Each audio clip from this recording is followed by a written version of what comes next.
This conference will now be recorded.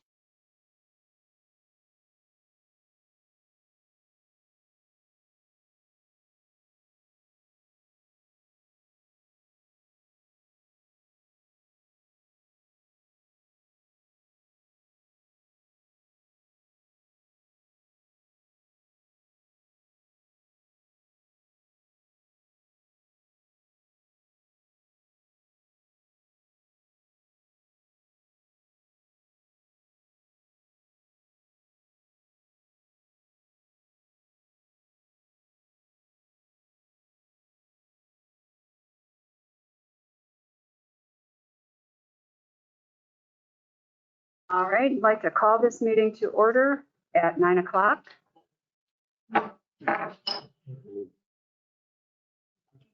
Roll call. Janet Evans. Here. Hargrave. Here. David Summer. Here. Michael Flurry. Here. Ashley Fuji. Here. Do you all stand and join us in the Pledge of Allegiance? I pledge allegiance to the flag of the United States of America and to the republic for which it stands, one nation, under God, indivisible, with liberty and justice for all.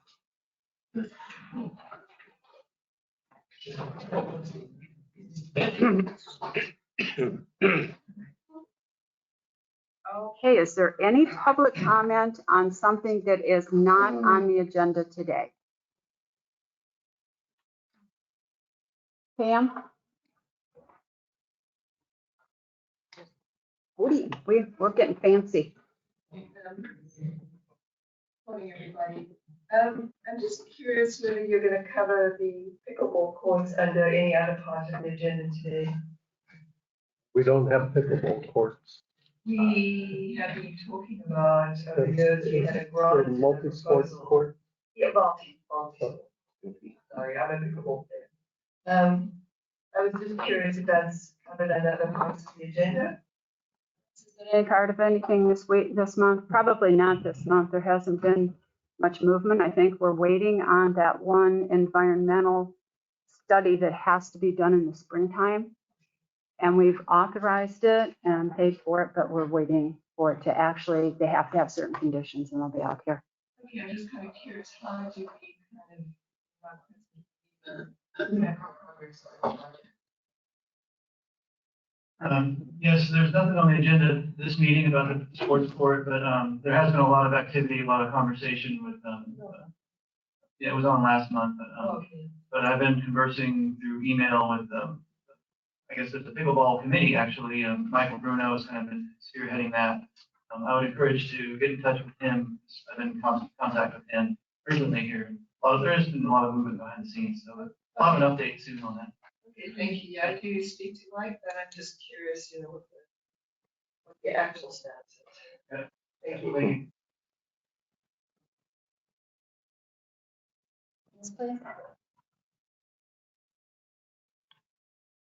Morning, I have a few questions about the golf course, and I hear that that's under your domain. If it's an agenda item, should I wait? Yeah, if there's an agenda item, you need to wait to ask the questions on. Is it on the agenda? It's on the, You just may be seeing the operational status report, which includes the golf course, but I don't believe we have anything on the agenda for the golf course. So yeah, if you have any direct questions, please go ahead. I guess my first question is, who do I pose these questions to when I have golf course questions? Is this the right avenue? Because it seems more awkward. our general manager, Chris Christensen, he's the operations manager. Okay. So. I just have a few things I'd like to throw out there because I'd like to start playing a little bit more. The first one is I've got this little widget, I call it, it helps me know the distances to read. And it doesn't work, of course. And so when I spoke to the Golf Buddy people, if I could send them our scorecard, they'll load it up and we can use the Golf Buddy widget. And it's so cute because they asked me to send them a scorecard. and then they could scan the course, but the door card has no course on it. So I'm curious if you have a photo of the golf course that I could send to them so that we could get uploaded, that would be excellent. My other questions had to do with the greens and the fairways, and particularly the tee boxes. I'm a forward tee player, and there's a couple holes, I would say, specifically 3, 7, and there's a couple that are kind of mounded, and at the top of the mound, there's a mat as if it's winter driving range, and you can't get a tee in the mat. And it's really weird because it's the tee box. And so you actually have to get off the hill on a place that's maybe been mowed to be got. So I'm hoping to have a conversation with that golf person about maybe fixing some of those or reworking them so that it's not on the mound. I don't see, that would just be great. My other question has to do with, there's rumor of a league. Is there a league? Is there a golf league? Is there a men's league or a women's league? Yeah, just don't know who to ask this question to. And if how we get going, there's a whole handful of ladies, and we'd love to play more golf. And I'll also that out there, we just don't, I don't know who she is. Mowing, I guess I learned that happens when it's not okay. When I left my drive in the fairway, it was a bummer, but I guess wait for the springtime. And I noticed in the newsletter it lists news golf, but there's no update ever in that newsletter, so I'm just hoping to get any sort of update because let's get the golf going. It's a sweet asset to have here, and a lot of us really want to use it and abuse it and take advantage of it. And I just need to know where to direct my questions so I can.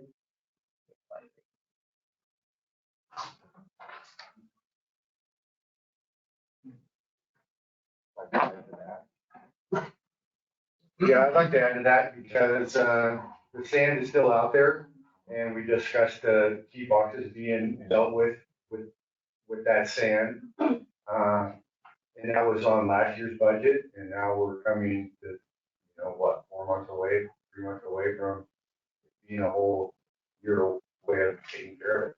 So, yeah, I totally agree. It is an asset.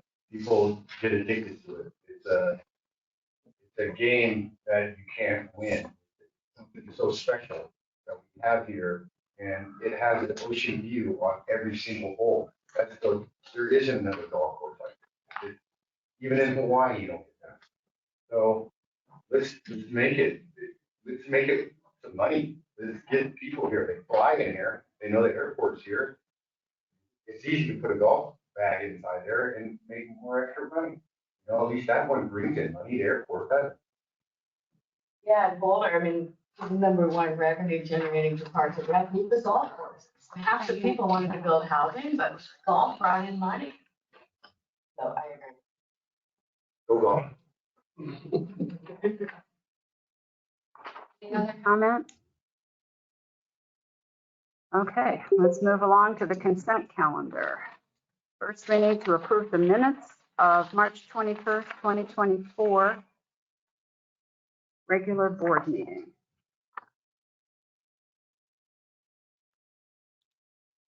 Are there any questions? Not from any? Okay. Could I have a motion to approve the minutes? I would move to approve the minutes of the March 21st, 2024 regular board meeting. I'll second.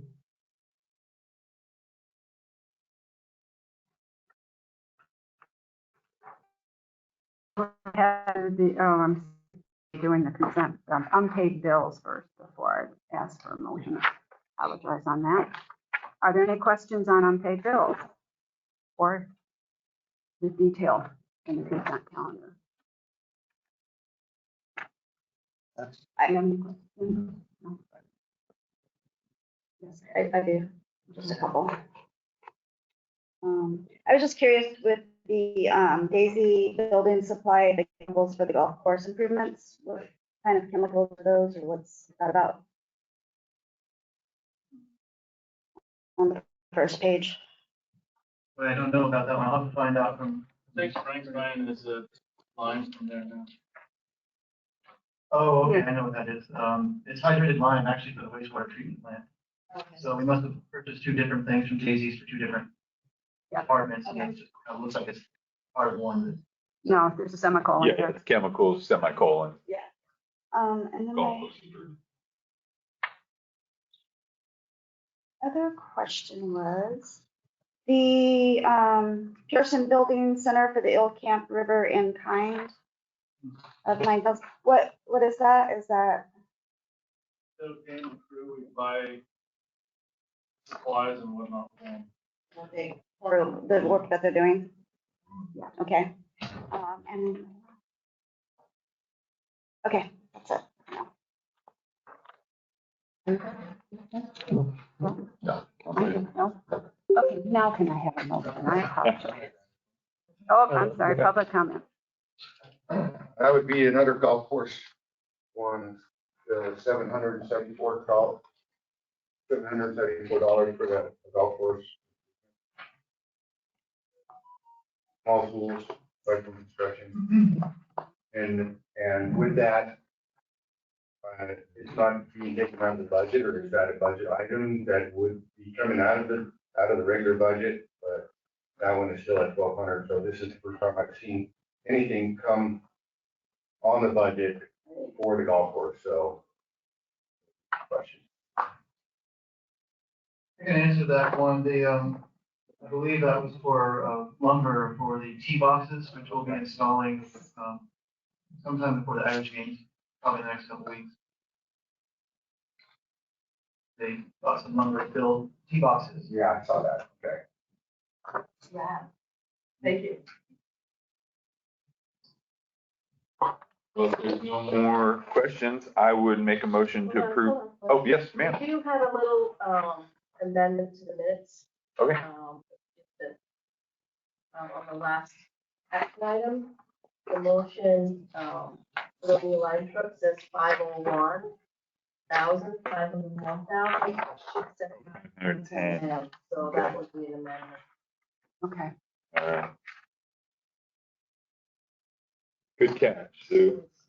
Okay, now can we have a motion for, All right. I would move to approve the minutes as amended and the bills for the month of March. I will second that motion. roll call? Janet Hill, Aye. Jack Gregory, Aye. David Sir, Aye. Michael Schreiber, Aye. Diane Lucy. Aye. Okay, moving along to correspondence and discussion items. Chris? Yes, the first item is the Humboldt County Sheriff's Office report. I did reach out to Lieutenant Joshua McCall. I believe it's online right now. Lieutenant McCall, if you have any update for Shelter Cove? Good morning.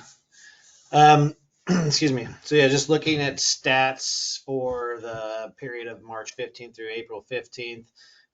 We have 55 incidents in the greater Shelter Cove area, which was up about, I think, a dozen from the previous month. Looks like, looking at it, probably a majority of that increase in call for service was that we had several civil service calls that were conducted out there, which would have been serving of civil related paperwork. So that's probably, we didn't have any of those out there last month, so that seems to kind of attribute to what the increase in call volume was probably related to. Aside from that, nothing super concerning stat wise as far as increases in any particular area. We had 6 transfers to other agencies, 5 patrol checks, between 911 hangups and incomplete 911 calls. We had 8 of those combined altogether. 3 restraining order violations, a couple of abandoned vehicles, a couple of agency assists, a couple of SAR search and rescue related calls. And then I believe one of those I know ended up, being down in Black Sands area. And then just one each of a bunch of miscellaneous calls from everything from animal problems to general disturbances, missing person, a petty theft, just a rural patrol that was conducted, traffic stop, vehicle investigations, welfare checks, that type of thing. So nothing, nothing I'm seeing on here that showing any spike or increase in any significant of any like property crimes or burglaries or those types of things or assaults or anything like that. So I guess aside from that, if there's any questions on that, I'll be glad to do my best to try and answer them for you.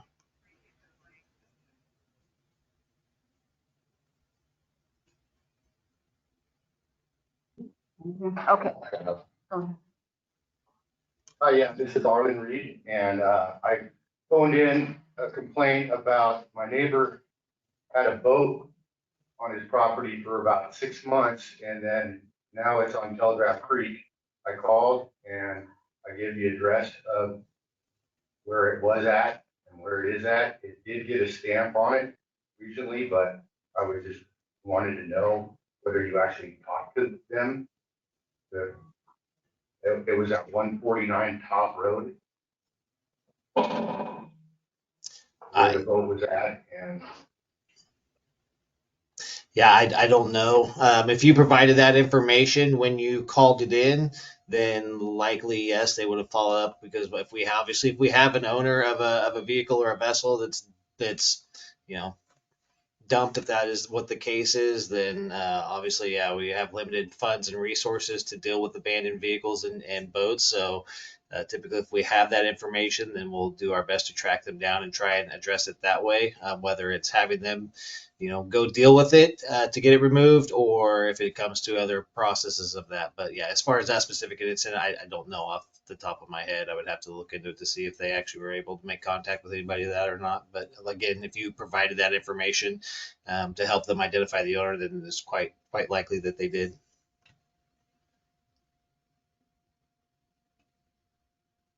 could you look into that, and if they could call me back, let me know about that. I appreciate it. You were muted for the first part of that. Could you repeat that? I would appreciate it if I could get a call back from them to an update of what's going on in that case.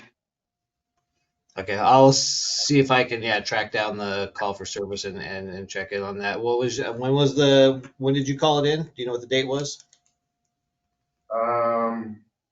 It was Tuesday, 2 weeks ago. Tuesday, 2 weeks ago. Okay, so April 2nd. I can verify. But yeah, I also left my number. My name is Arlen Reed. Okay. All right, thank you.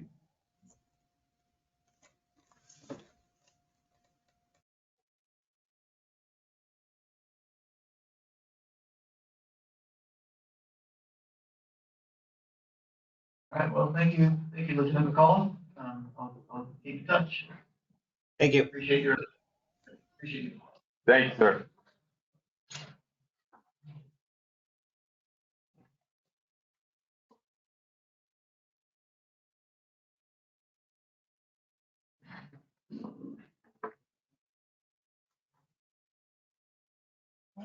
All right, well, I'll move on to the next item. It's we're back to the consider resolution 2305 approving net energy metering program and new solar interconnection agreement. This is our regular monthly update on that issue. John, electrical superintendent, and I have been meeting weekly, give or take, this week here or there, with JTI engineers on their study. And they're pretty much wrapping it up. They're creating models of the district and how the different circuits, how many users and residences and businesses on each circuit, and figuring out where the threshold lies with what we can send back to the PG&E before we would have to potentially renegotiate a contract with PG&E on the transmission. Right now, they're kind of hung up on needing more data from PG&E, and PG&E hasn't been very proactive with providing that data. So we have nothing substantial yet to report on that, but I do want to stress that the district is not prohibiting solar interconnection. We just cannot allow buyback part of it yet. John, do you have anything to add on that one? No.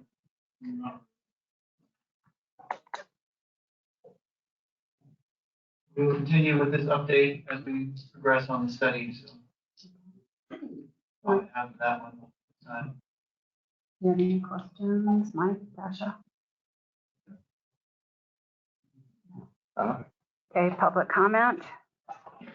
Yep, come on up, Jerry.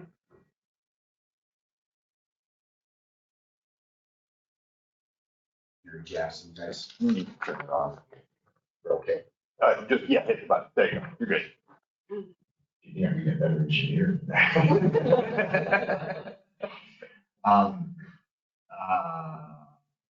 First of all, I've been coming to these meetings now. This is my 16th monthly meeting on this issue. I've heard about here. And I do want to say, express my appreciation to the board for, bringing up with me. And I also want to say I'm encouraged for the first time in a long time by what's going on. Because I want to thank you and John for pushing it. I saw in the other minutes there that you guys have been having meetings, and I want to thank you for that. I'm not an antagonist. I hope you know that. I want to be part of the solution, not part of the problem. So if I can help in any way as a member here, a citizen and a resident and an engineer, I'm happy to. If you want to set any sort of ad hoc group, happy to be part of that to help you guys. I'm part of the solution, not part of the problem. I don't want to get thrown on anybody's side. I do want to ask a quick question. You mentioned that tie-ins are okay. So it is not the net energy metering by that part, right? So does that mean I can go ahead and put in a battery and a solar power system at home? You have been able to. Whoa. Yeah. Fantastic. Okay. How should I proceed with that? If you don't mind me asking, and then I'm sure you need a dialogue now or later.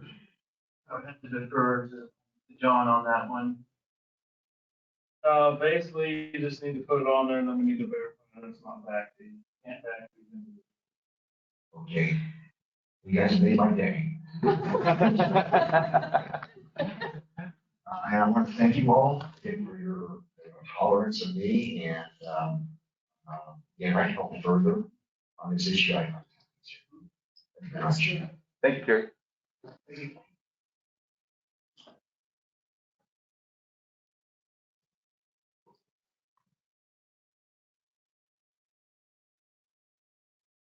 All right, well, I'll move on to the next discussion item, and this is the Administration Superintendent Susan Sack retirement announcement.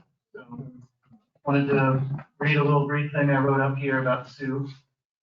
So, Administrative Superintendent Sue Sack is retiring sometime in the next month or two.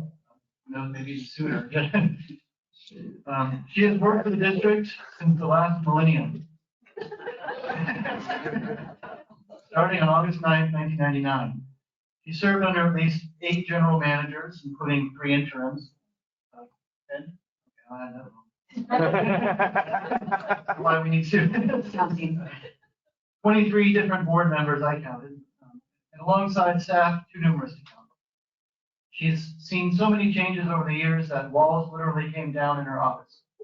The building expanded and transformed. Countless new faces came and went, and yet she's remained. Sue's weathered many storms in her time at the district. Rain, wind, hail, snow, countless power outages, earthquakes, the tsunami, the global pandemic, public outcries, and code controversies.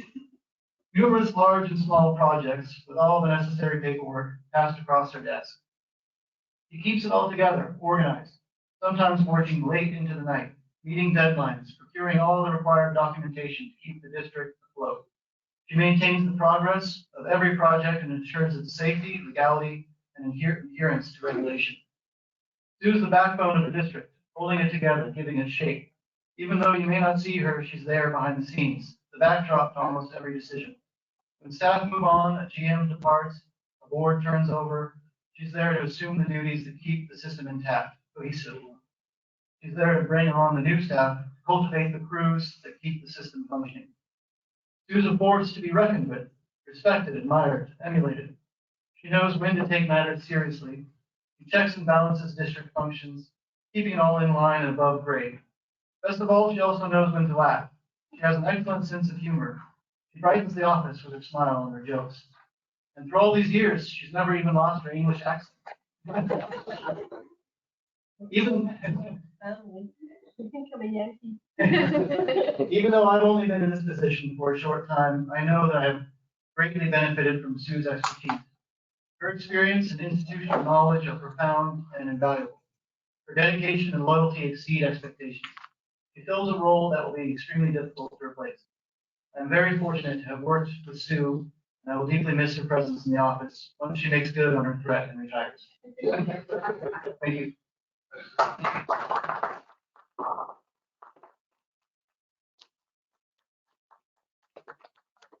That's something that the person sitting by me here is so competent, you won't even miss me.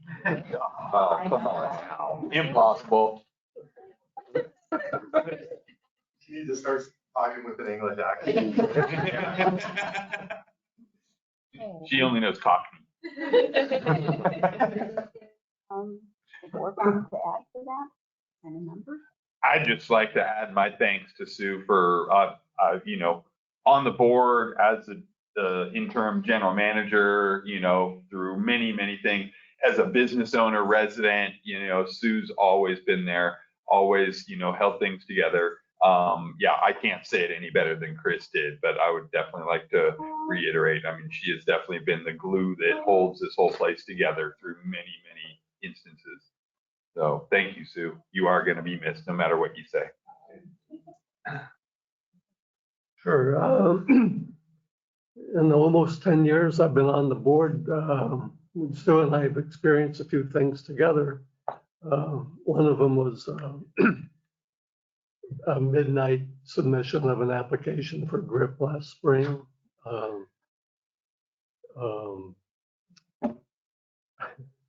I don't want to get into too many of them, but some of it will come up later. But there have been some conflicts here in this building that we experienced together. And I guess I'll miss you just because we shared all those experiences. Yeah, I just want to say Sue really is the glue that keeps this board going. This is a tough position up here. And this one that I'm trying to learn and I'm still fumbling through, I get a lot of help from Sue. In our old arrangements, she used to sit real close to me and could help guide me. She's been there to guide us through everything. She takes my crazy Excel spreadsheets that nobody else but me can understand where I'm going with everything, and she puts things together.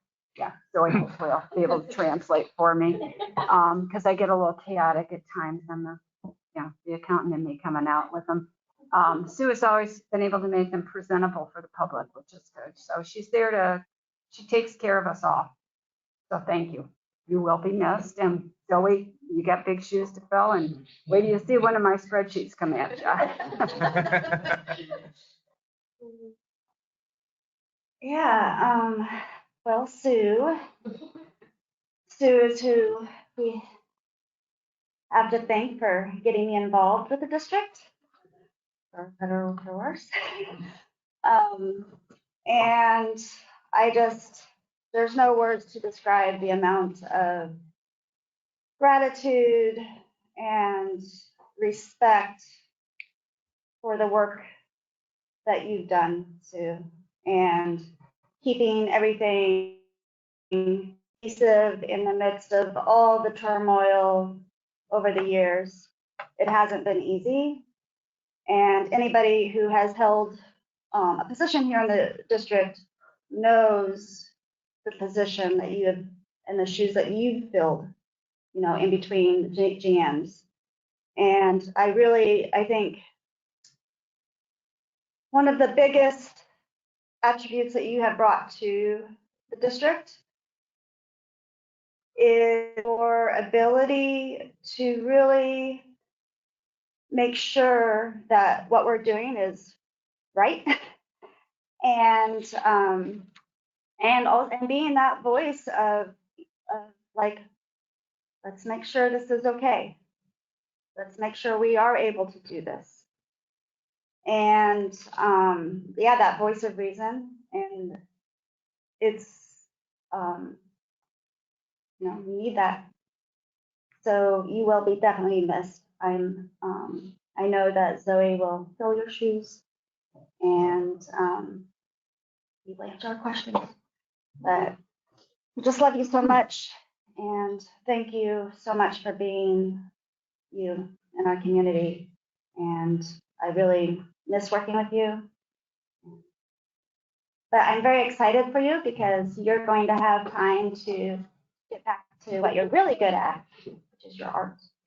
And I'm looking forward to that. So we love you. Relatively new here, but when I became a board member, I never knew what I was getting myself into. None of you do. Yeah. And thank you for making sure I didn't get any trouble or do anything stupid and teaching me the ways of being a board member. But you will be missed. Thank you. Right. Sue, I've never seen you so relaxed. It's going to get better. You won't believe how nice retirement is. Right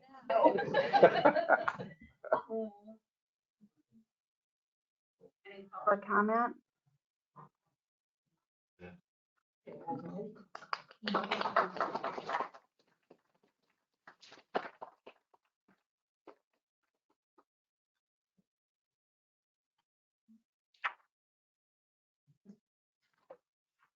All right, Chris, looks like it's you again. Yeah. Okay, well, now for something completely different. Yeah. So this is, this information item is the community clubhouse facility status update. I wanted to provide an update about the clubhouse. 2 board meetings ago, I presented the idea of forming an informal community clubhouse committee. The immediate goal of the committee was to coordinate and collaborate among the different organizations that use the facility and specifically figure out how to share a vacated, sizable space in the bottom floor. To date, the committee has met 2 times, and overall it's been a positive experience. The committee has allowed for conversations among the different groups and discussions on what each group would like to see happen with their shared space. Unfortunately, though, the goal of utilizing the vacated space on the bottom floor looks like a major challenge. First, that space is a safety hazard. There are multiple rooms and doors to cross through to access that space, and it has no emergency exit. It is non-ADA compliant. Its vinyl flooring is starting to come up. It's also damp, which limits storage potential for certain items. This brings up the fact that the community clubhouse facility itself needs multiple and costly repairs, mainly due to normal wear and tear, but also because of years of deferred maintenance. The building space has been modified and transfigured many times in its history. District staff and numerous contractors have repaired and rebuilt various parts of the building, in some cases more than once. There's also currently no automatic fire alarm or security system on the building. So I want to play a little slideshow to display some of these issues and give you some visual aid. So let me go ahead and share my screen.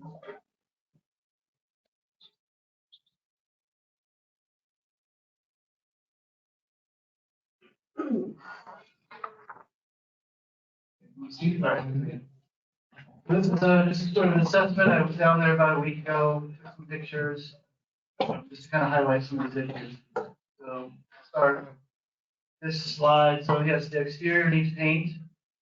You can see there's rust. There's areas where we've kind of caulked the cracks here.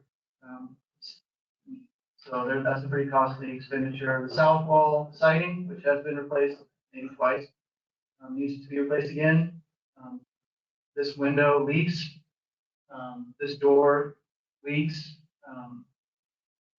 The roof also needs replacement, and it also has a small leak here that goes into the kitchen area where that hood is, the vent the stove there. Interior needs painting. These soundproof walls, or these soundproof things are also kind of unsightly. They could be used replacing. So this is just to show the leak. This window, the south window leaks, and it goes actually down to the library somehow, we think.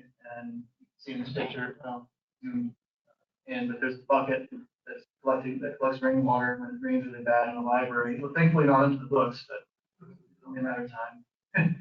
And this is the south wall that has been repaired. You can see the tile was put in, but you can see the damage it caused underneath where it leaked.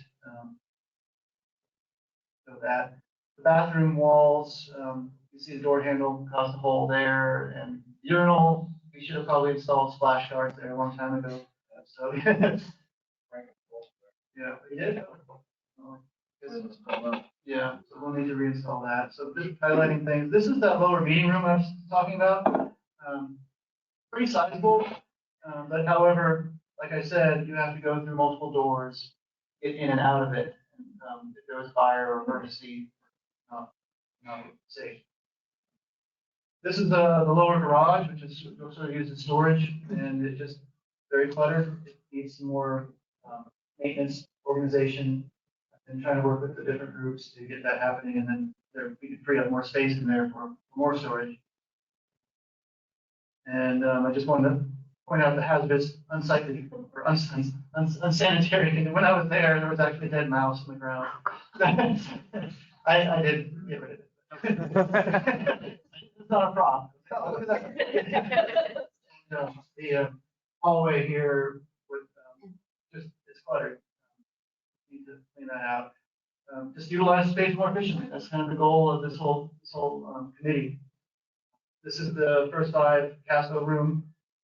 We can definitely reorganize this room, make it work for everyone. So it's sort of the end of the slideshow. So stop. So all of these repairs and problems, highlighted necessary repairs and deferred maintenance, estimated, ballpark figure $60,000 to $80,000 we estimate to fix everything, improve paint, and potentially tear out walls on the bottom of the floor and maybe make that better. So we're kind of looking at these options. Moving forward, Fire Chief Nick Pape has created a survey tool to submit to the community once we kind of flush it out. The aim of the survey is to gauge what the community would like to see with the clubhouse. The survey will help figure out a financial plan to rehabilitate the facility, where to prioritize and direct efforts. For instance, should we redesign the building within the existing footprint or what? So we will need to create a strategic plan and seek potential grant funding for this project. So we all want the Clubhouse Community Center to succeed. We just need the community to help us figure out the best path forward for that goal.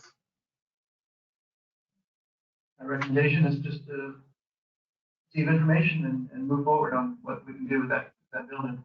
I know in the past there was talk of a new community center that kind of went away, and so we need to get back to this building and figure out how to make it better.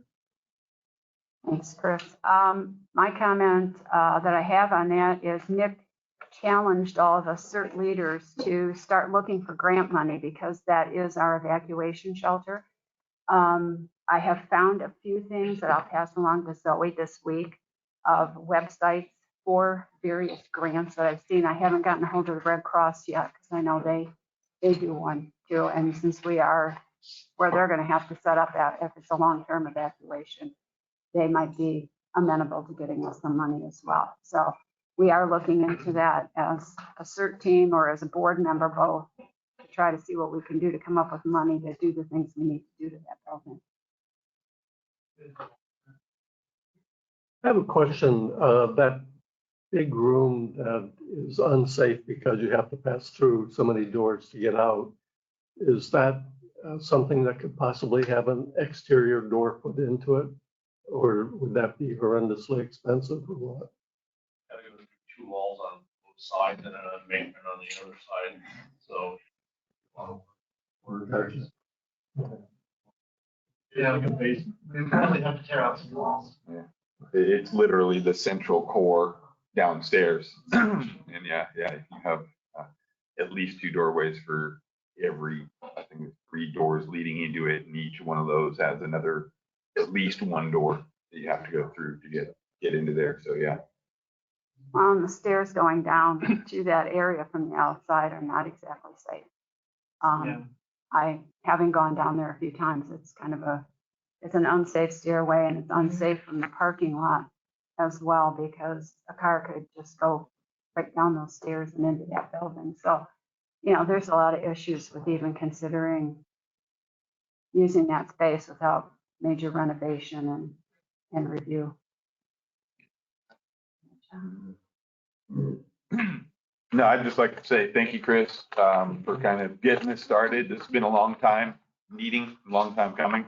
I know there's been all kinds of stuff kicked around about the community center. I know when the board was looking at building a new community center, it was basically going under the idea that we couldn't do anything with the old one because we were hindered by grants and stuff like that. That's since been debunked. So it is nice to see kind of we almost have a clean slate going forward. We just got to figure out our funding for the needs. So. Mike? All right, any public comment? What was debunked? The fact that the board the last board thought that basically we weren't going to be able to expand outside of the footprint because of monies that we got that were used for the volleyball court and the parking lot. But we've since already moved and removed some of those things.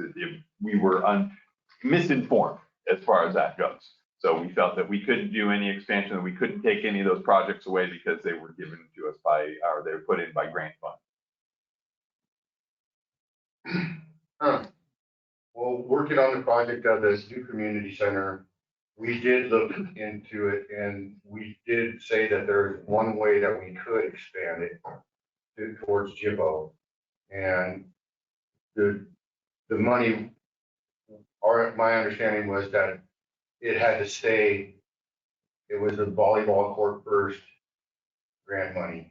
And then as long as it was still a community project, which is the children's garden, that's why we didn't have to pay anything back. That was just it was in the same contract or process for the community. That's why the money didn't have to be used. So I'm not quite sure that we did fix anything on that we can expand that building.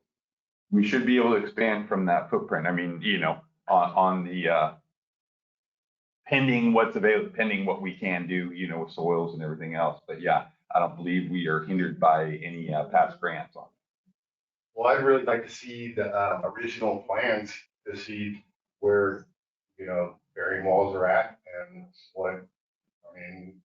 just looking at the bare minimum to see an easier plan to start from scratch on that by getting it down.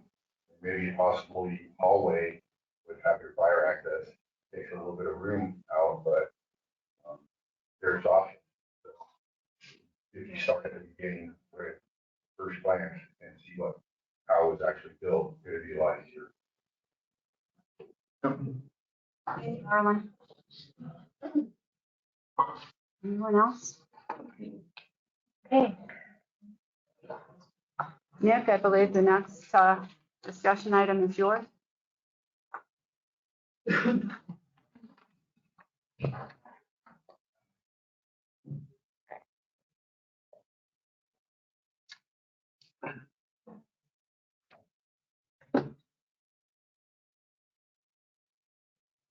Thanks for the patience. My new position is running the camera remote. Kind of mind of its own. Yes, I've been involved in the community center going back to when you guys were originally looking at what they call the domino plan, where it was going to be the new community center, move the RID down to the old community center as the offices, and the fire department was going to get this whole building. Originally, the fire department actually kicked over $60,000 of our budget for the artist rendering of the whole new project. we're already into that project. Whether we decide to move on or not, we're financially into that project. The current community center, everybody wants to use it for their own needs and whatever special group's purpose. We got to make sure it's safe and it follows the law. So it's a government building, it's a public building, we have to follow ADA rules. It has been, I'd say, remodeled over the years, and no permits are pulled. And a lot of that has led to where we're at now, where, doing a code inspection on it, there's quite a few minor violations of fire code, and then quite a few larger violations of fire code. And my priority is to keep people safe while they're using it. So I hate the what if things, but in what has happened in other locations like that, especially us having kids in there and other folks utilizing it, we do have to make sure that we're safe with whatever we do. And then we have a plan that's not going to replicate and reuse funds for different projects. Right now, if we wanted to expand, we can fix holes, but those holes might be replaced by new building later on. So we don't want to use our money on multiple things.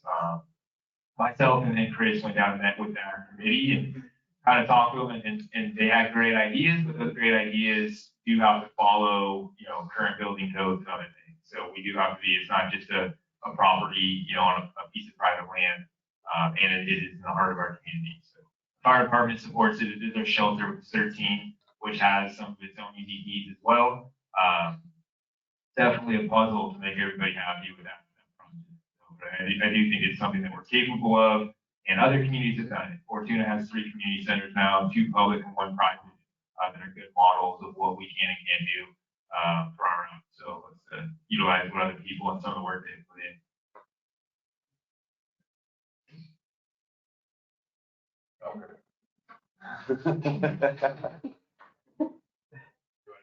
Go ahead, the other one, close this one out.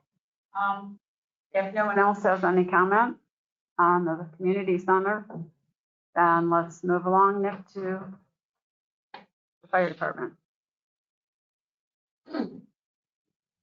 That's your proposed. Your proposed. Yeah. And yeah, so this is just a discussion point.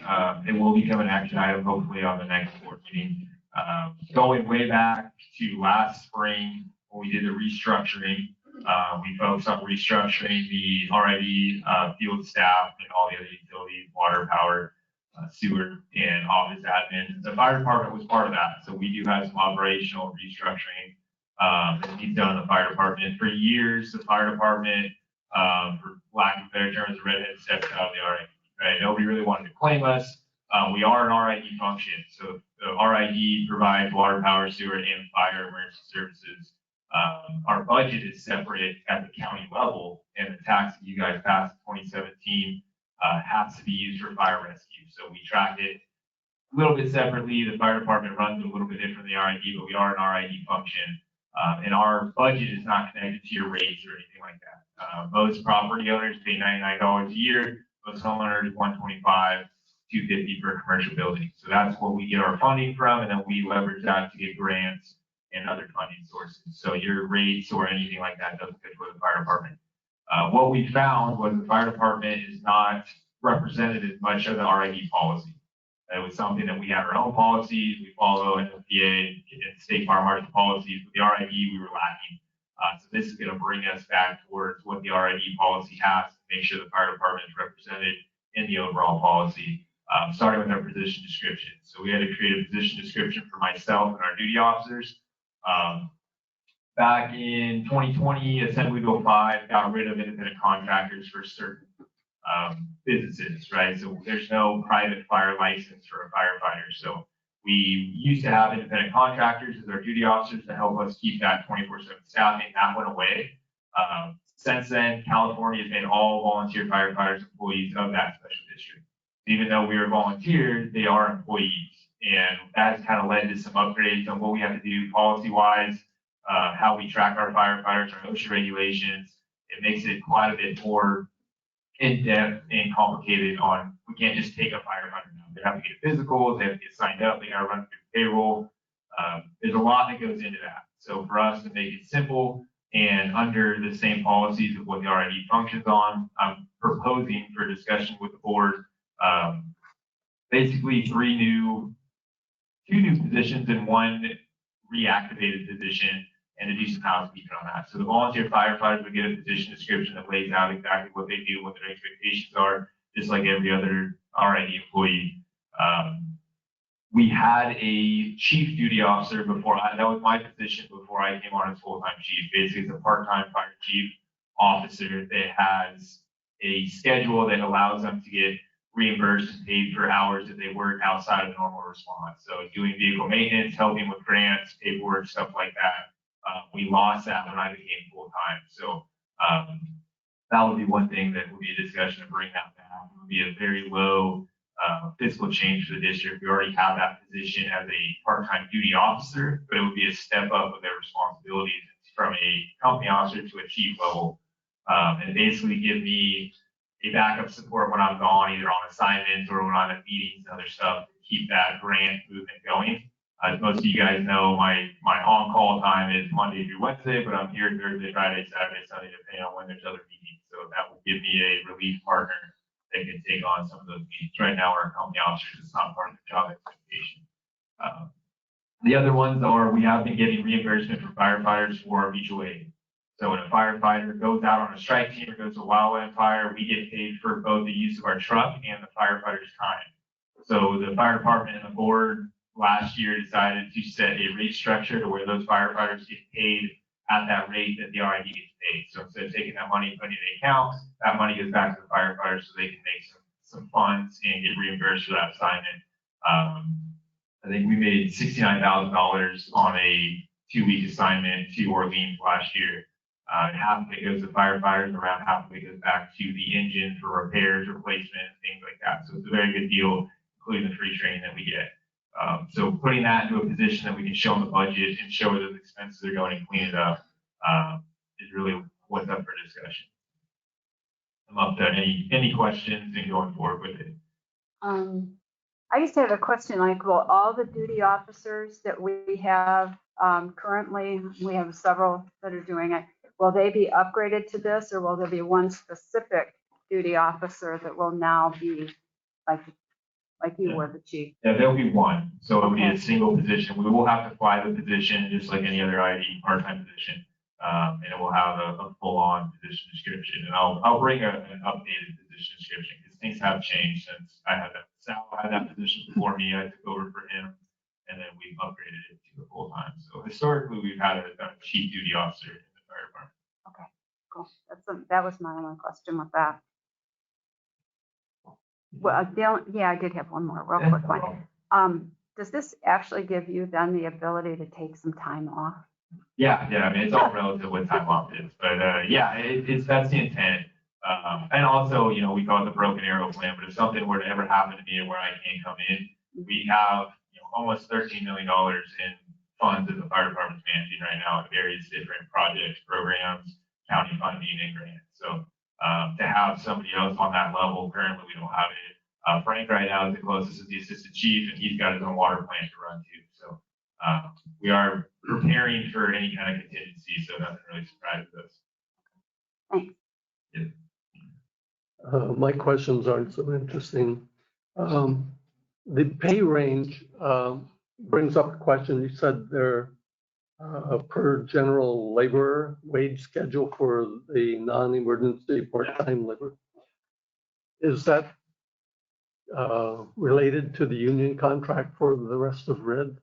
It will not be. So we base it off of that. And that was something, currently it'll be a 1021 employee.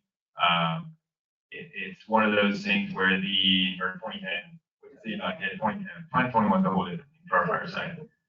It would be a non-union employee, but the wages should be consistent with that, with the general labor. If we have a minimum level wage, that's what the position would be. And basically what that is for is the non-emergency. So we whack fire hydrants, doing stuff around the station, anything that's not in the firefighter position description that we need done. We do have extra funds that would be nice to give some of those firefighters a little bit of funding. And because they're already part-time employees on the books, there's no issue with giving them funding as a volunteer. They volunteer their time on 911 responses and everything related to that. There's no expectation that they come in on a non-emergency to hide, we whack hydrants or paint stuff. So it will be set at a minimum wage for the lowest grade in the district. Thank you. Yeah. I shouldn't comment on it. It's You have to related, recuse so, yeah. yourself. I'm sorry, I forget. Gotcha. I think it's needed. I mean, no one person can be here 7 days a week Yeah, I wouldn't. and have a life. So, yeah, it's definitely needed. I try to tell him to leave. Yeah, yeah. Word, doesn't. Mike, any questions for Nick on that?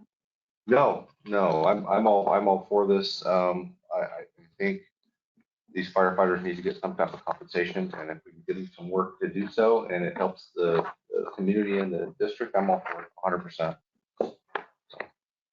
And yeah, the intent is to bring back a action item next board meeting. Yeah. Clean it all up. We'll put it on the Thank you. agenda. Thank you. Any public comment on what Nick is proposing or discussing with us? All right, then we're gonna move along to the board member and staff reports. Directors, you have anything? No, nothing to add. Unfortunately, I missed last meeting. I was doing fire training. Yeah. So yeah, I know. But the only thing I've really done, I'm sure, has come up with discussion. We did meet out of the pickleball or the sports court area. I believe that was a month ago, though, so that may have been discussed last month. So that was a good meeting with all the game players, no pun intended. But yeah. Other than that, we're good. Anything to report? As a director report, I've got 4 of us that are not fire people that are up here, attended the Emergency Preparedness Academy, which was an excellent tool, and I think benefits the community. I hope we can do something like that again. There were a lot of people there that we learned a lot of hands-on. Worked on budget templates, agenda meeting, and then, as I said, I worked on surfing the net and researching grants for the community center, because I think that's a critical issue for not only the community, but for certain the fire department as well. Kesha, you got anything to report for director? Yes, just a little bit. I completed the 2 webinar trainings on prudently and proactively managing pension liabilities, and also the tools for workplace violence escalation. Both are on topics that we'll be discussing further in the action items. And what else did I do? Met with Chris, Sue, and Zoe pertaining to the CalPERS, mostly the CalPERS UAL. And I also attended the Emergency Preparedness Academy. Yeah, and that was really good for us to all attend. Mike? I don't have much. I did do the Emergency Preparedness Academy as well. That's all I got. We all were there. 7 minutes. Yeah, it was a very good program. Hopefully more of the community can join us if we do that again. All right, Chris, I'm going to turn it over to you for general manager. All right, so I'll start with the staff reports, general manager's activities for the month of March. Attended meetings, board, staff, concerned residents, community organizations. Worked with the fire chief, Nick, on to enhance the audio visual technology in this room. I think it's worked out pretty well so far. I also worked with Access Humboldt to archive the meeting recordings online, so you can access them. Anyone can access them at any time after this meeting. We did it the first time last time. After this one, the meeting will get uploaded, and we'll put a link on our website for anyone to check it out. I also attended numerous online training webinars through the CSDA website. Continued working with staff and the board on updating district policies. Met with staff and a contractor to assess the clubhouse building, mainly that south wall problem I was talking about.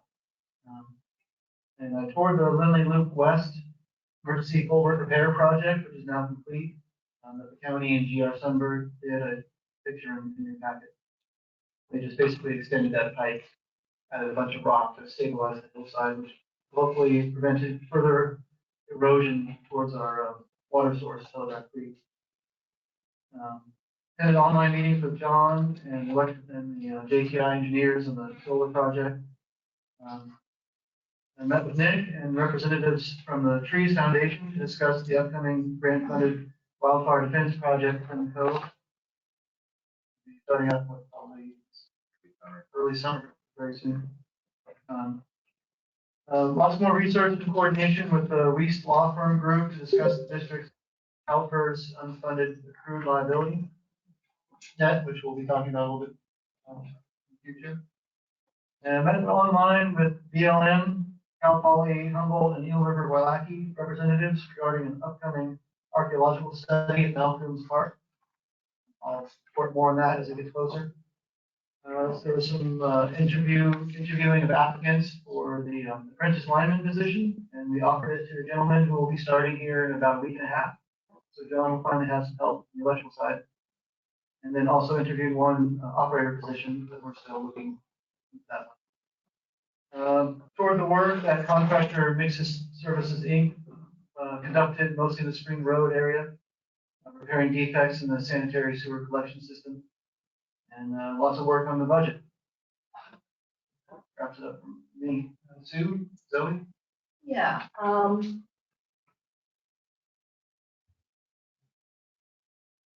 yeah, March was pretty busy. We posted 2 job vacancies, online. For the apprentice journeyman and the water operator that we haven't found yet. We did some work on updating district policies, assisted with the interview process for the operator positions and the journeyman applicants. Completed and submitted annual reporting to the environmental health. And did training, ITP training. CalPERS, we did a lot of meetings with different people, brainstorming what we could do with our unfunded accrued liability. We help board members submit their Form 700 conflicts of interest. Met on site with the sports court stakeholders, attended the Trees Foundation coordination meeting for the wildfire resiliency and community defense project. That's a $6.2 million grant, and worked on the draft budget with all the staff, how to coordinate everybody together. That's it. Water, wastewater?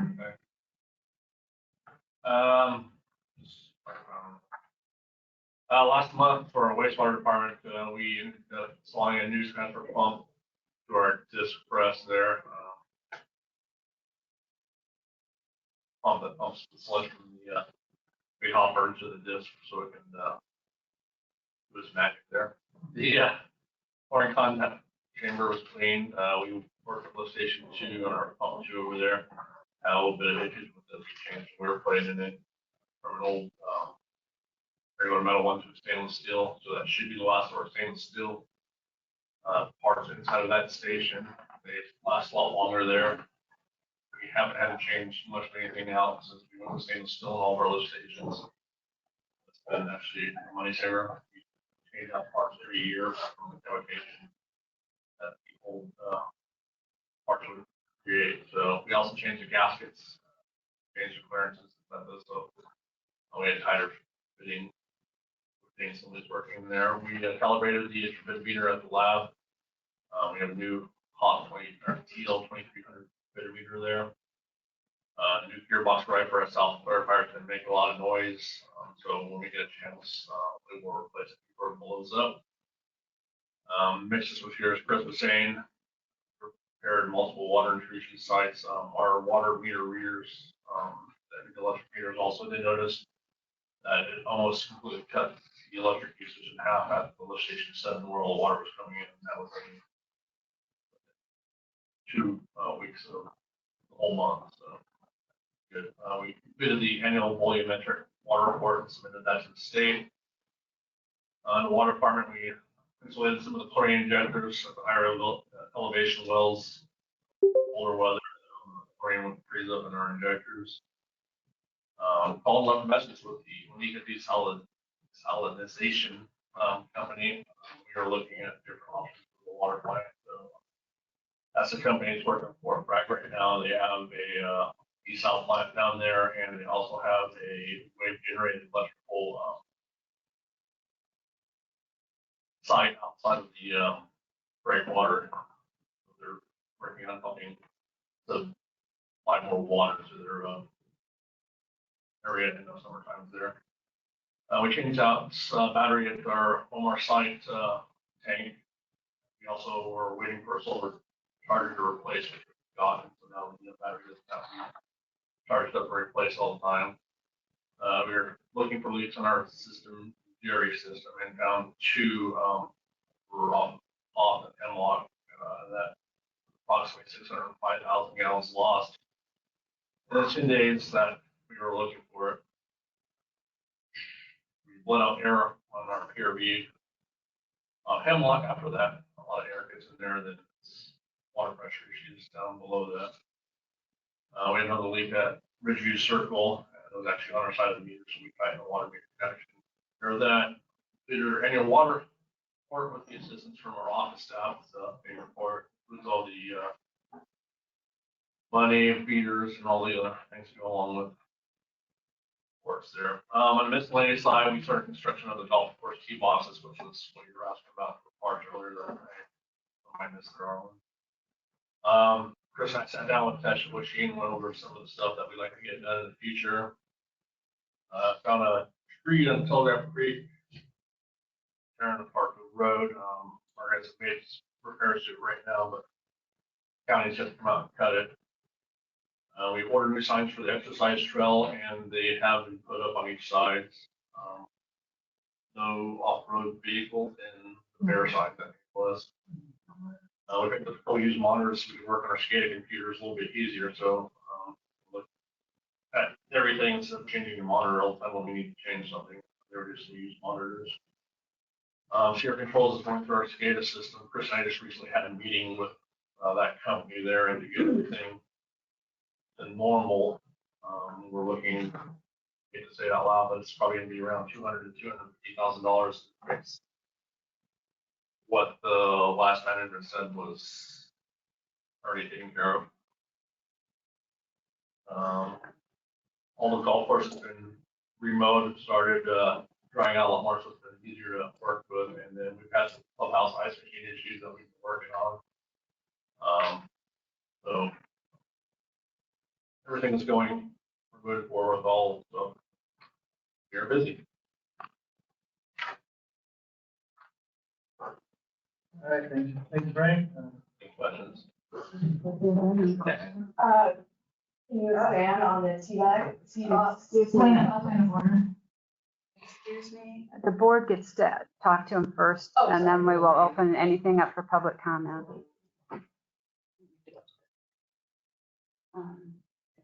Can you, I have a question. Yeah. Frank, can you repeat that last part of the 200,000 for the SCADA? Yeah, so working with Sierra Controls, the people that are trying to fix our system, they have found major issues that need to be taken care of. And it's going to cost about $250,000 for them to fix everything. Yeah, them working on all the stuff, pulling up stuff, coming out here, taking a look at everything. So it's basically from scratch. Do you know about how much we had already put into that system prior to the departure? About 400,000.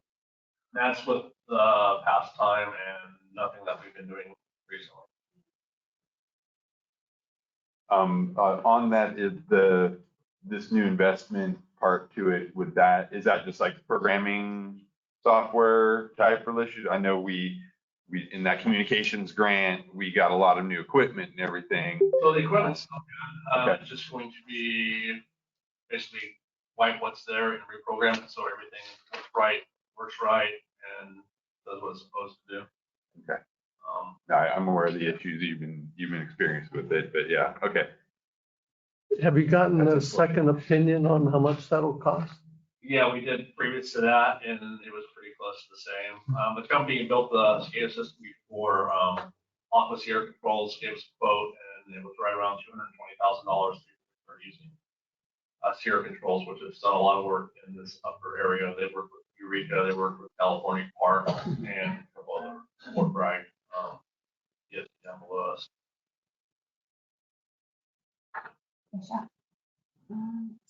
I can add something too. I think we're still in the early stages of that quote. We haven't actually even seen it, just a verbal. And we're hoping we can phase that in over maybe a few years and see how it goes. I'll probably provide an informational item in the future board meeting. Yeah. Because I have more details about it.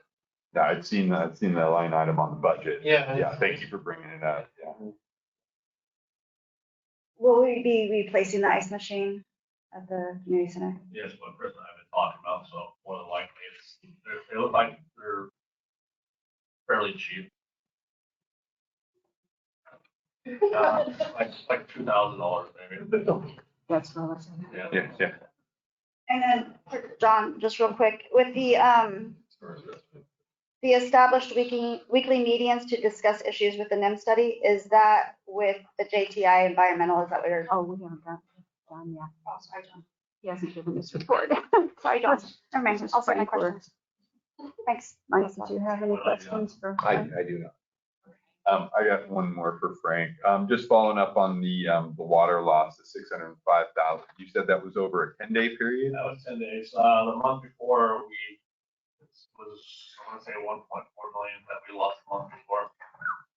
It was real hard to find, finally dried up a little bit, made it easier for the guys to use all the tankers that we have. Excuse me, the final leak, one was right above our PRV, which is just the side of the hemlock. And then after we repaired that one, Bud and Joe were kind of working with the PRV and kept hearing noise through. They found another one at the intersection of Hemlock and Blue Ridge, in that general area there. And, we've been holding water since. We were losing a couple feet all the time at the dairy. So very significant. Yeah. Thank you. You've been bringing a lot of leaks and problems in the water and the sewer system. Is most of this related to the weather, or is it just age? It's age, it's weather, it's earthquakes, it's trees. Something falls over, loosens the road up a little bit, soils. And the bin's just right, it pops out. These were laterals and breaks in the couple areas of the pipes. So it's just the day, the weather, ground gets driven over one time too many. It's one miracles, Dave. Okay, now, public. Yeah. Please. All for us. Sorry to interrupt. Oh, that's okay. We're just trying to, I could see questions up and down the table, so. And I know that my questions are trivial compared to water leaks and sewer, but I guess you're the person that answers the golf course. One of them, yeah. I guess I heard you allude to T-box reconstruction, and I'm just a little curious on what you have planned for that, specifically the forward seat. So the guys, Joe, Bud, Dylan, have been working with persons on the golf course, Arlen, Dave, and Todd, Angie, and they've been coming up with what they like and what our guys can construct. They constructed the boxes already. Hopefully the next couple weeks here, we're hoping next week on this year on football is up next. We'll hopefully get that started. And are the forward tee boxes on your plan of attack? Is that in the radar? I know that they probably don't play off of them, but for those who do, We're working on all. It's gonna be a slow process, run one at a time. They're not gonna all get done next week. Is that where the bags are on the Yeah, course those are all bags between of sand. 4 and 5? I just hadn't get ready. So we'll start them, we'll get them, do as many as they can during the week, and depending what else is due that week, back the week after, so it might be a couple week process, but. Well, I think 7 and 3 or 2, either way, Yeah. appreciated highly. Is there a league? Are you the person that would talk to about a league, or is that Dave and That would Todd? be, like, Gavin, Pat, and the rest of the guys. So everything. Why are we right there? It's just on the citizens level, there is. Yeah. The league is all citizens. Maintenance is on RID. NCTA. No, I'm just curious, and I know this is stupid compared to water leases, but you know, it's just where I really got into it. Oh, my final question is, I'd love to get my rangefinder uploaded, but they need a visual of the golf course, you know, so that they can upload it rather than just the numbers. Do you have that? Do you have a golf course scorecard that visually shows? Aren't they on the scorecard, that one? We had old scorecards that might have had all that. They Something might still old have is a copy. fine, something that they We'll can have to just find scan. Like the picture of the golf course, I mean, the Well, on the airport, website. the golf course around it. On the website, we have. Oh, okay. Yeah, the RID website, Okay. there's a course, picture of all the yardage on. Well, we'll start with that. Super cool. Thank you. I appreciate your time. Anyone else? I have something for Chris, but should we wait for? Yeah, we might as well let John talk and then you can. Hi, John. Hi, last month we did tree trimming, finished up with that. 2 outages on the tie line. One was a tree that fell on and good to go cut it off.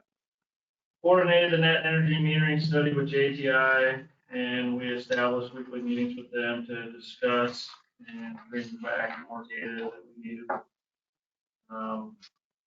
For ongoing meetings. We had electrical hookup, new customer on Upper Pacific. Interviewed candidates for the apprentice lineman position. Assisted with the water leak on Phillip and Hemlock. And then we had our yearly meeting with our PG&E representative. Discussed any new things coming down the pipe on our side, and if they had anything they wanted to talk to us about. So, Any questions for John? Oh, okay. Anybody? Dave? I do, yeah. Okay, John, the yearly meeting with PG&E, is there any way that that person you talked to could leverage getting the data to JTI? yeah, we got a request through him, and then they sent it off to another department, and we did that. Now we're waiting for them. I think it changed hands, and from the person we got it from last time to now, so it's kind of covered. Thank you. Mike? Okay. Any questions for John? All right, Harlan, you want to ask Chris your question? This is something I'm really excited about that you didn't mention, Chris, is that we have 47 active cases of code enforcement violations in the code. And we're currently having the office make a map of it.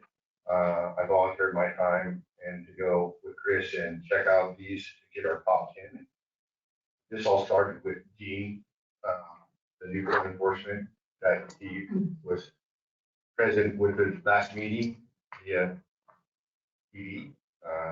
So the moving forward process to get the top 10, just having a conversation with the head of the code enforcement is super excited for me, being part of Chipola, and just a new board, a new general manager. This is a great way to just get those top 10s off of there and keep on doing it. And the more that we do that, the more people get involved too. People are coming up to me really excited about helping out with this too. So it's not going to be anybody they're not gonna kick anybody out of their property. They're not gonna make homeless people, but all the junk and everything like that. So anybody that sees anything that you think could improve our code, the beauty of it, let me know. And I'll forward that. Thanks. Thank you, Arlen. Chris, thank you. Yeah, thanks, Arlen. By the way, that map, come into my office, we do have that map right now. We'll schedule some time. And I just wanted to add too, it's kind of ironic that the day that the code enforcement leader was giving us his presentation, another Connex trailer showed up that very day right on Shelter Cove Road. It's like, oh, just spotlighting one of those trailers on Spring Road, and then another showed up. So yeah, it's an ongoing issue. Yeah, he knows about that new one that showed up at the end of Willow Glen and the code enforcement. So you can, that one's like popped in there. Not sure what's happening with that one yet. We confiscated for distance storage. Yeah. I think fire department's already laid claim on that one. Yeah. I'll keep it short and sweet. It's the busiest time we've had. It's on the fire department and not even fire season. So we've got a bunch of projects going on. All of them are good.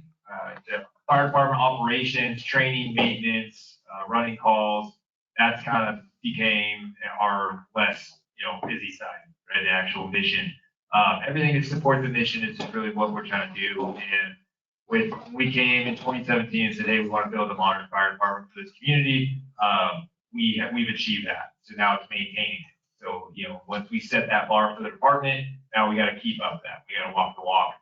What we're really trying to do is just project our successes and support the other volunteer departments. So between here and Redway, you guys drive through 9 different fire districts. So you guys pay taxes in Shelter Cove for the services we render. But as soon as you leave Shelter Cove and hit Paradise Ridge Road, you go into Whitehorn response area. It's a vastly different fire department and response type. So a big chunk of my time is helping represent the other fire departments. We have around 43 volunteer and professional departments or paid departments in the county. We just recently submitted a proposal for $3.4 million through Measure Z funds. Measure Z is a half-cent sales tax that everybody in the county pays. Unfortunately, county jobs and county staffing has eaten up around 90% of that total, and they don't have to apply for it every year. It just gets carried over. So we're trying to stop that, and say, listen, fire is getting less than 20%, and then we have to divide it up between all the other agencies. So right now with that 3.4, we're trying to get 800,000 for Southern Humboldt. And if that gets approved to the board, which is May 12th, I believe, is the meeting, then we will continue on with that and support our mutual aid to the east of us. Call-wise, we did have a relatively average, February. We did have the one more dynamic call, which was our rescue out of Kings on the Black Sands, basically around the Buck Creek area, which is about as far as we can drive our ATVs and UTVs up the beach. So even from there, we had to hike in a mile to access that patient. I was lucky and actually had to go out and have some fun and drive the quad and support the operations. And then Jack was the IC. So that team dynamic of being able to fit in any situation and fill positions, no matter what rank, is really benefiting us on those types of dynamic calls. We did push our equipment to the limit. We had the side-by-side under about 4 feet of water at one of the creek crossings. It just shows that we have to keep up on our equipment. There's no other option. At that point, the Coast Guard had flown out, and then the other option is like a 14-hour hike in to take that patient out. So we are the last chance for people. Luckily, the patient wasn't severely injured. They had an injured foot. Probably would have just been a few uncomfortable days until they, got hard enough to walk out. But it is, for people who've been on that stretch of beach, it is a long way to Shelter Cove from Buck Creek. So if you're injured, it's not going to be an easy hike. On the admin side, as I said before, we are managing, like I said, around $13 million, including a base budget, Measure Z budget, and all the different grants that the fire department has. So we are doing the best we can to leverage the tax funds to make the most of it and to bring what the community deserves with fire rescue and services, and that hopefully will carry over into our power, water, sewer, and admin programs where we can. Fire rescue and emergency grants are usually easier to sell because it's people's lives at risk. So if we can help sell a water grant or a power grant or a community center grant, we can do that. Currently, we have 2 large grants going on. We have a $900,000 CAL FIRE grant. New flatbed out there came through that. And that's going to be clearing all the way out to Redway from Shelter Cove, high limit on the side of the roads up 30 feet. So what we've done in Shelter Cove, you'll see that all the way up to Redway, as well as around for East Mountain Road through Whale Gulch and Bryson Ford Road into Whitehorn. That contract and that bid just went out. We got the bids back. We should be hoping to award a contract sometime early this week, going into next week. Tomorrow, I should be notifying all the different bidders of where they stood in the bidding process. As Chris said, we did already award the contract to Trees Foundation for the USDA grant. USDA grant is the $6 million grant from USDA ran to the Forest Service. That's to clear 650 homes and 2,800 lots around there. So every home in Shelter Cove was funded for field reduction. It's 100 foot of defendable space on every home. It's going to make this place the most fire safe it's been since the 1970s after the fire burned everything down. That being said, it's going to be a project. We're hoping to get all the homes done in a year and a half, and then the vacant lots will be coming after that. So we have to prioritize. There's not enough contractors in Northern California to get this thing done in a month. So it will be a long process. The Trees Foundation, part of their contract is to do property inspection. So once they get everything together, right now we're finalizing the insurance, make sure all the insurance is agreed to the terms. Once they're set free and they start working, they'll be contacting, there'll be a bunch of notifications for you guys to sign up for inspections. And then it's going to be based on first come, first serve, and then fire hazard severity. So where you're at, right? Where Arlen's at on top of the hill, if he gets in early, then he's going to be pretty high up on that list just because that's the driest, most fire-prone part in Shelter Cove. So big task, but very exciting to be able to bring that area. We're one of the first ones to get funded for that. And then just normal vehicle maintenance. We have some large purchases coming up. The ambulance has already been funded. We still are waiting on a bill order for that. So we're waiting on chassis just like everybody else. That one, we originally went with the Dodge chassis, and then Dodge ended up being backed up. So we got the new truck before the truck we'd already put an order in on. So it's kind of funny how those things work. And then getting ready for fire season. Fire season's right around the corner. Make sure you guys keep up on your grass. And this might be our last couple months to burn. So the chipper program will be starting again at the end of April into early May. But please burn when you can if you feel comfortable doing that. It's by far the most efficient way of doing it. And get that defendable space now before it's too late. Because they do tend to close burn season on us pretty quick without much warning. So that's all I got.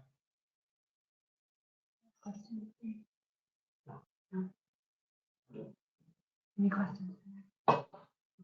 Thank you, Nick. The public have any questions for Nick? No? Okay. Moving on to action items. First action item is the CalPERS unfunded liability. Chris, do you want to? Yes, so I know this came up in the last board meeting, and I'm not going to read this whole thing, but basically the gist of this is that we have, it's the largest debt the district has, the CalPERS unfunded accrued liability.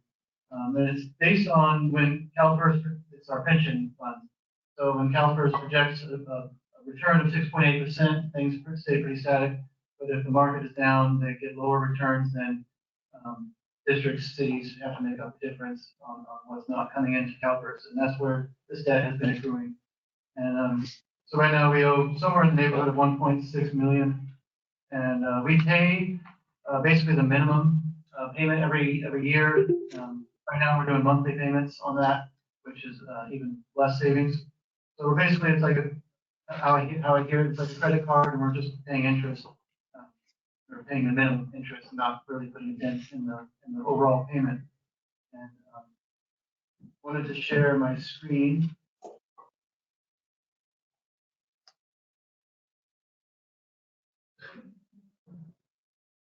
Okay, so I've been working with this Community Advisors, Reese Law Firm group on this topic because I'll be honest, I'm not a financial expert. I need to, this is a weak muscle for me that I have to keep exercising to really understand.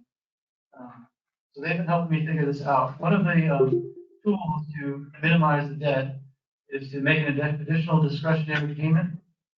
Originally, I think it was 2 years ago, when Justin was GM, he was looking at refinancing our UAL, and which would help the future repayments. But we learned since then from this group that we have to get a different CPA and clean up our books before we can go after refinancing options. So in the meantime, we do have extra funds where we can make an additional discretionary payment to bring down the overall debt faster.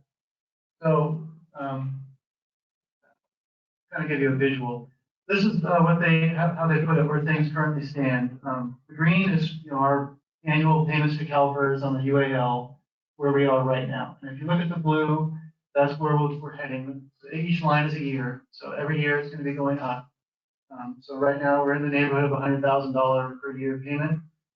Come 5 years or so, we're going to be almost double that, 180. And in fact, the market was down a little bit recently in their most recent projection. So actually, the red is going to go higher. So so rather than get shocked here in a few years and trying to find funds to pay this UAL, we looked at making an additional discretionary payment. So right now, the district has roughly $400,000 in a LAIF account, which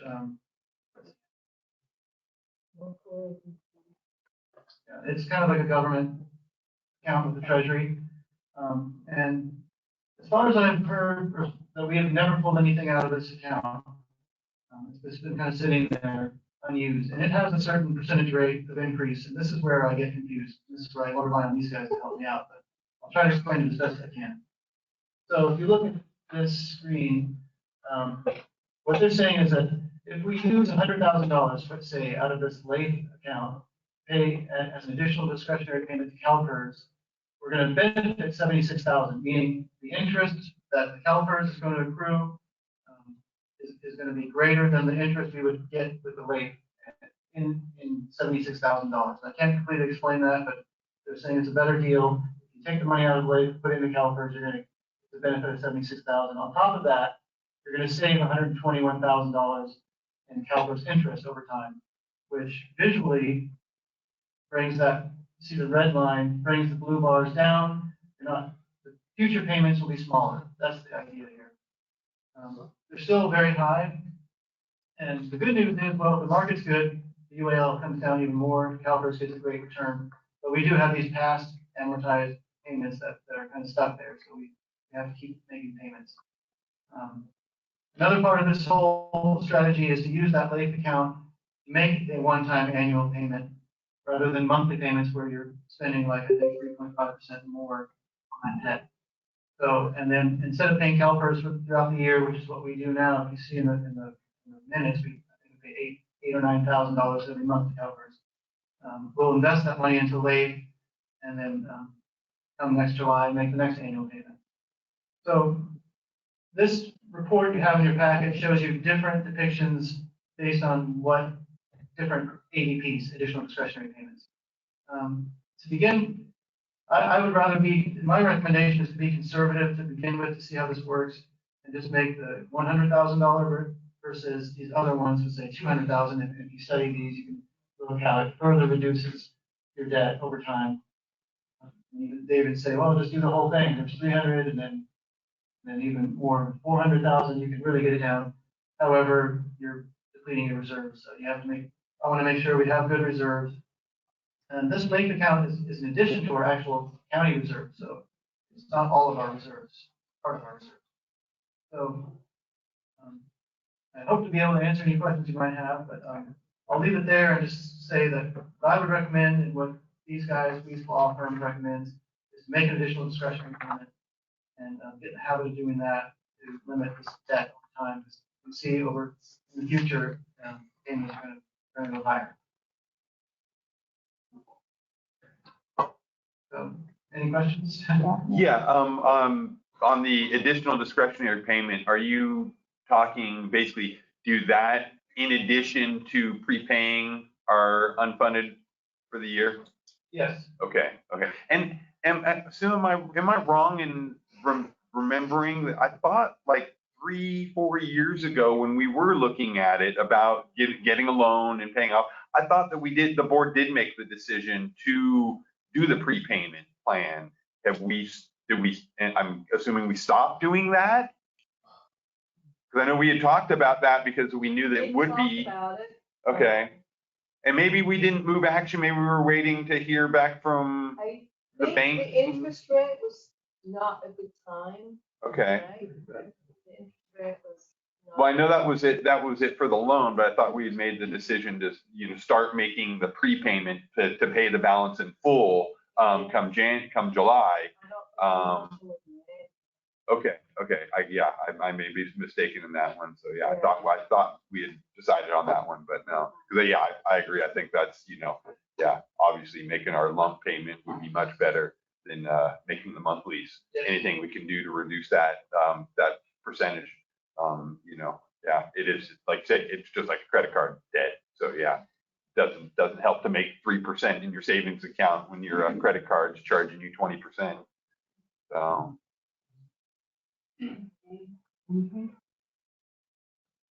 Oh,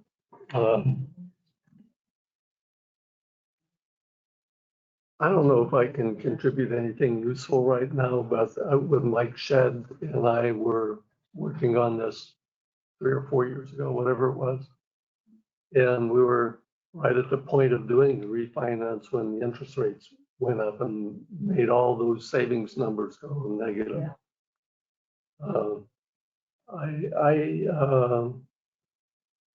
I think doing some prepaying, starting getting some savings now is a really good thing. It's a good business decision, certainly. But I also agree we need to be careful about depleting reserves. Really careful. That's all. It's a big, complicated subject when you get into it. Yeah. It really is. Yeah, there's so much to do with investments being up, your life expectancy. That's a big contributor to what your unfunded liability is mortality rate, which at times is beneficial to us but not the public. Chris and I did talk, and Sue originally a couple months ago when we were first starting to look at this again, that if we could always put money back in the life after we take it out. But it makes so much business sense to just not be paying the minimum payment all the time. We need to get something in there and start paying this down, or this place is going to be swamped. I'd just like to add $100,000 payment. If you look at the first graph, doesn't bring down the interest rate. Interest, stays the same. Whereas if you make the $200,000, you can see the gray line, the interest rate does come down, so it's impacting that interest rate more. The 100,000 doesn't even. Yeah, it just takes off a little out of the principal is all it's doing. Yeah. But if we do the 200,000, we're getting principal and interest benefits. So, yeah. Gotcha. So what you're suggesting now, Chris, is that we do the 100,000 out of the reserve, and then as well as you'll be taking out the next payment of 117, 120. So we're looking at taking about roughly 220,000 out of the reserves for this year, right? Yeah. And then throughout the year. It will be budgeted in. Right. Out of the budget. So yes, it will be coming out of reserve. Right. When I spoke with you, Chris, you mentioned throughout the year, just putting back into LAIF and then doing pretty much the same thing next year. It would be, obviously we need more revenue, but to be able to do that 200,000 plus the 117 whatever annual would be optimal but I know right now I don't think we're really in that. We have to look at the budget. Yeah. Yeah, the actual admin side, we're in the black. Okay. By quite a bit. So we wouldn't have to dip into reserves. Correct. Is what I'm. Okay. Yeah, that's when we get to 200 and still be okay. And then also, I'm thinking you're having staff and yourself, you're gonna be looking at how to make our books proper so that we can actually get the loans, right? I think that was one of the big issues a few years ago that was identified, is that our budget wasn't set up in the way that was necessary to be able to go for some of these additional funds. I'm currently in the process of seeking a new CPA. Okay. Reached out to the one they recommended. Yeah, it would be great, I cannot know, of course, but to be able to see at least a sample on what that looks like, so then we know, okay, how much we have to change our books or to meet those requirements. I think it's just better splitting up of documentation. I think a lot of it is. Yeah. But Chris, are you looking for a different person than the auditor, right? We have an audit firm that is Yes. going to be coming in and starting hopefully soon. Okay.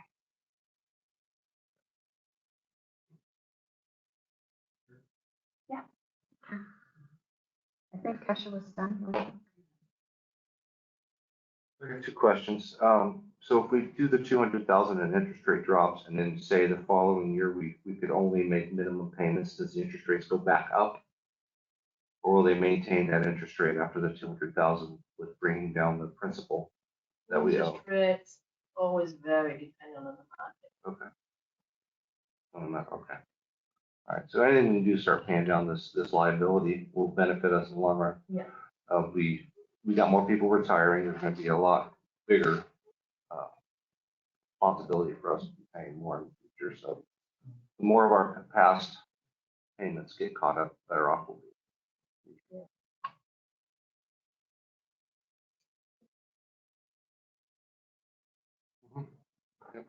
Any public comment questions? Yeah, Jerry?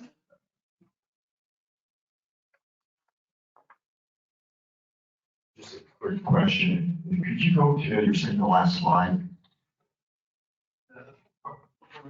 Actually, yeah, that'll work. What's going on with that big spike in about 20 years, followed by that dramatic drop? Everybody retires and then they I can't explain it. This is.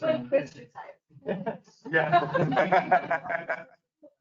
I can answer those. Yeah, we had the same question, but never.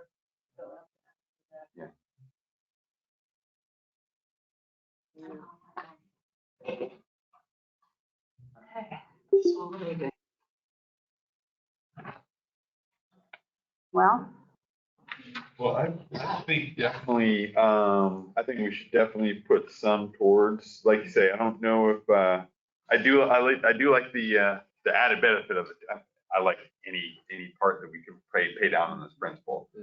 If we can afford out of the reserves, the 200K, I don't think it would be bad to go. If we wanted to do almost a baby step approach, start out at 100 and kind of see how it went after this year and look at it again and maybe upgrade that next year. I think we definitely want to, without question, I think we definitely want to pay the full balance, the 113 in July. I don't think we should be making monthly payments. We have the money in reserves. If we didn't have it on the books at that point, again, it's silly to be, making 3.5% interest when we're paying 6.8% interest. And we could pay that out and basically replace those funds through the year of our own monthly payments if we needed to. I'm in full support of at least for this year doing the $100,000 additional disbursement payment along with the 113. We have got 100,000 left in the admin budget that isn't not part of the reserves. Mm-hmm. We're in the black in the admin, so we could add 100,000 to the budget that wouldn't be coming out of reserves, and then go to lay for the extra 100. Okay. So we're to be able to do the 200. Yeah. Yeah, if we have it in our That'd be budget nice to to do it, do. we haven't gotten into the budget discussion yet. So yeah, but Yeah, we've already got the lay annual payment in the budget already. So it's Okay, already right. in there. okay, so you're going to make the whole minimum payment is what you're showing, because we just got the budget this morning, so I haven't had a chance to Yeah, you really won't look at it. know. We want to know that. So we're planning on making the lump sum payment for 24, 25, and maybe do the 200 for, 100 out of LIF and 100 because we're in the black, coming out our regular general Okay, fund. we still have 100 that we can put in from the general fund? Yeah. we just- Okay, to make the yeah, We're in 200? the black and we're in the black by over 100 in the admin. 23, 24. Are we seeing any capital improvements or capital projects or anything that we're gonna need to coming down for the next year or whatever we may have to, on the Yeah. admin side? Yeah, but I feel like the savings that we get out of this are way more advantage.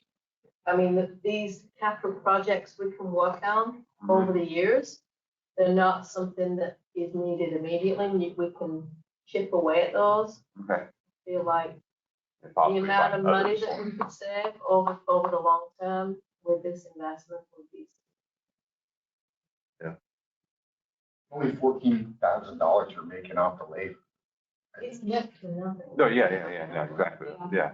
Staff basically is recommending 200. Well, We'll get to Chris. I'm just, but Chris has just seen the budget too. He's, he's probably not aware of all things now.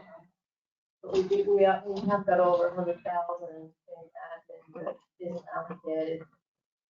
That we could go on.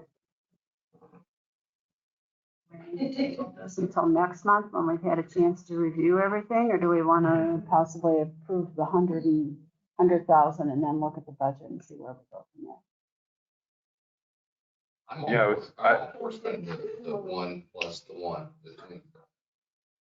I mean, and we get a jump on it, we're ahead of the game.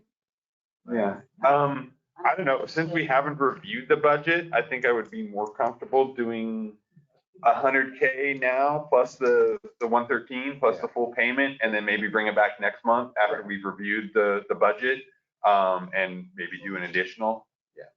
Yeah. So, yeah, in case there's anything that pops up in the budget, we don't want to pre-commit ourselves. So, yeah. I like it. Yes, do we have a motion for authorizing them to pay the 100,000? Yeah. Conjure one up. Get back to the verbiage here.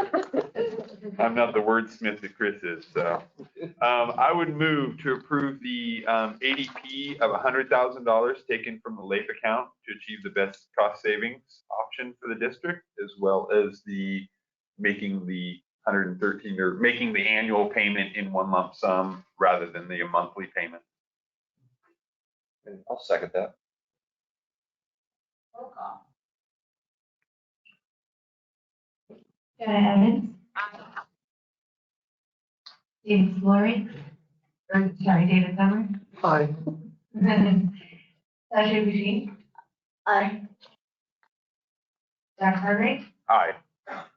Michael Flory. Aye. Motion carried.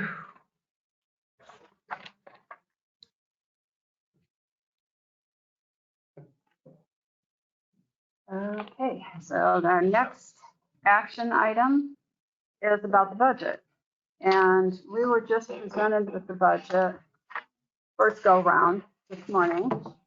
So none of us have had a chance to do much with this. I presume we all would like to have the opportunity to review this, and it's not our final. Anyway, this is just a preliminary for our review. I believe we have to vote on it next month, if I'm correct, Zoe? We have to vote on the budget next month? We can go. Can go, oh, okay, as far as June? Yeah. Okay. Yeah. Last year, I know we were just getting started in May Right. on actually doing the budget, so you guys are way ahead on this, which is great. I'm really pleased to see that we've got it already in April to look at. So, Yeah, there's a lot of. anyone have questions on this preliminary budget that they get a chance to look at? Just clarification real quick, just seeing on here on the base, which, is this a commercial driver's license stipend, the CDL? Yeah, that's something I've, Okay, looked into adding as a second for the IEW staff. okay, cool. Yeah, just making sure I was reading.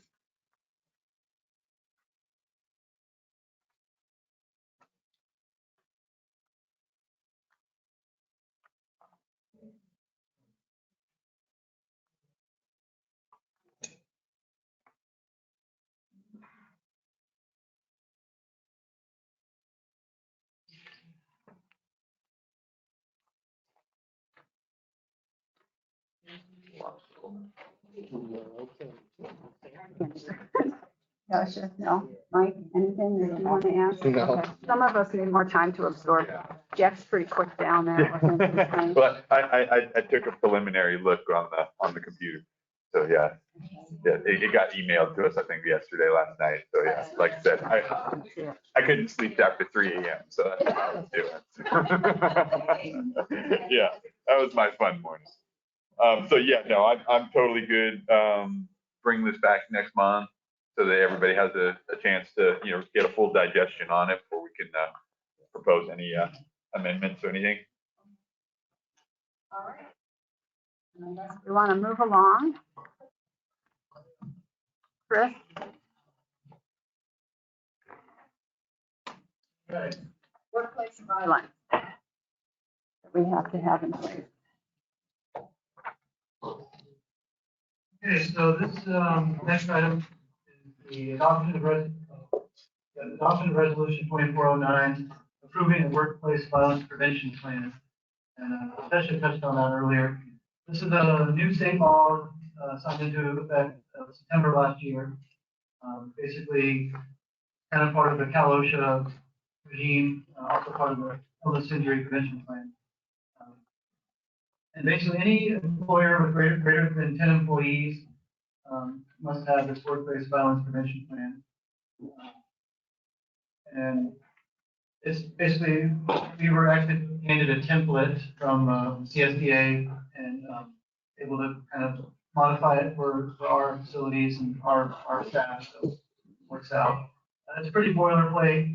It's just a plan to prevent any kind of workplace violence. Look at your buildings, what can you do to improve safety, and then also the reporting requirements that Cal OSHA will require. They have some forms involved here. And part of the process is to present it to your governing board for approval. So that's what we're doing here. Don't think I really need to read too much about it. It seems, happy to answer any questions. It seems pretty self-explanatory. I think this is a result of all of the active shooter incidents that have been happening in the last few years. So now there's sort of a plan to be able to respond, a standard operating procedure, how to respond to that kind of situation. Any questions? I guess my only question on this, are we mandated to actually have it as a separate policy, or is this something that we should have as part of the IIPP? It can be both. We chose to do this route since they already offered a template for the plan. Okay. But it is basically, yes, it's part of the IIPP. Okay. I just didn't know if that having a separate policy was creating more work with tracking and that kind of stuff, rather than incorporating it in the normal IIPP. A little bit both, in Okay. addition to it, so which is more work. Okay.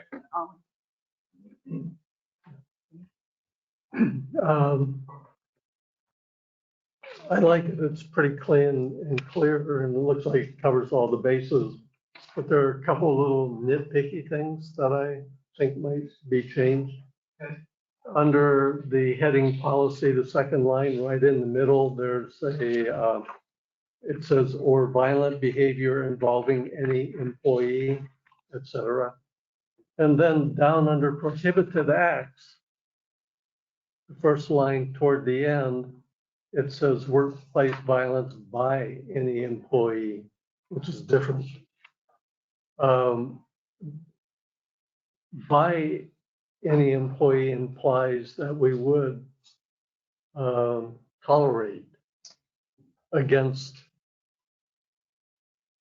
I think the by down there in prohibited acts should be involving. Yeah, I can modify this. Okay. I'll have to point it out to me in a little bit more detail. Okay, I have it written down here. And then another real minor thing. Let me see. Where we go to, responsibility and authority. The first sentence defines the administrator, but then it's still used later in the document. We're still referring to general manager or designee, and it should be administrator. I know they're nitpicking, but it's a clean document, so it might as well be clean. Change that.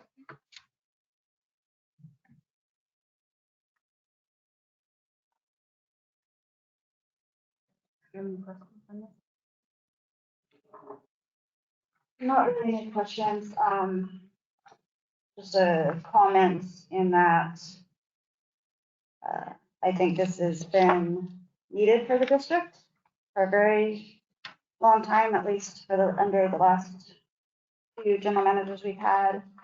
There's definitely been some instances where, from my perspective, district staff did not feel protected by the district and encouraged to actually call 911 when there was acts of violence that had happened. So this covers that.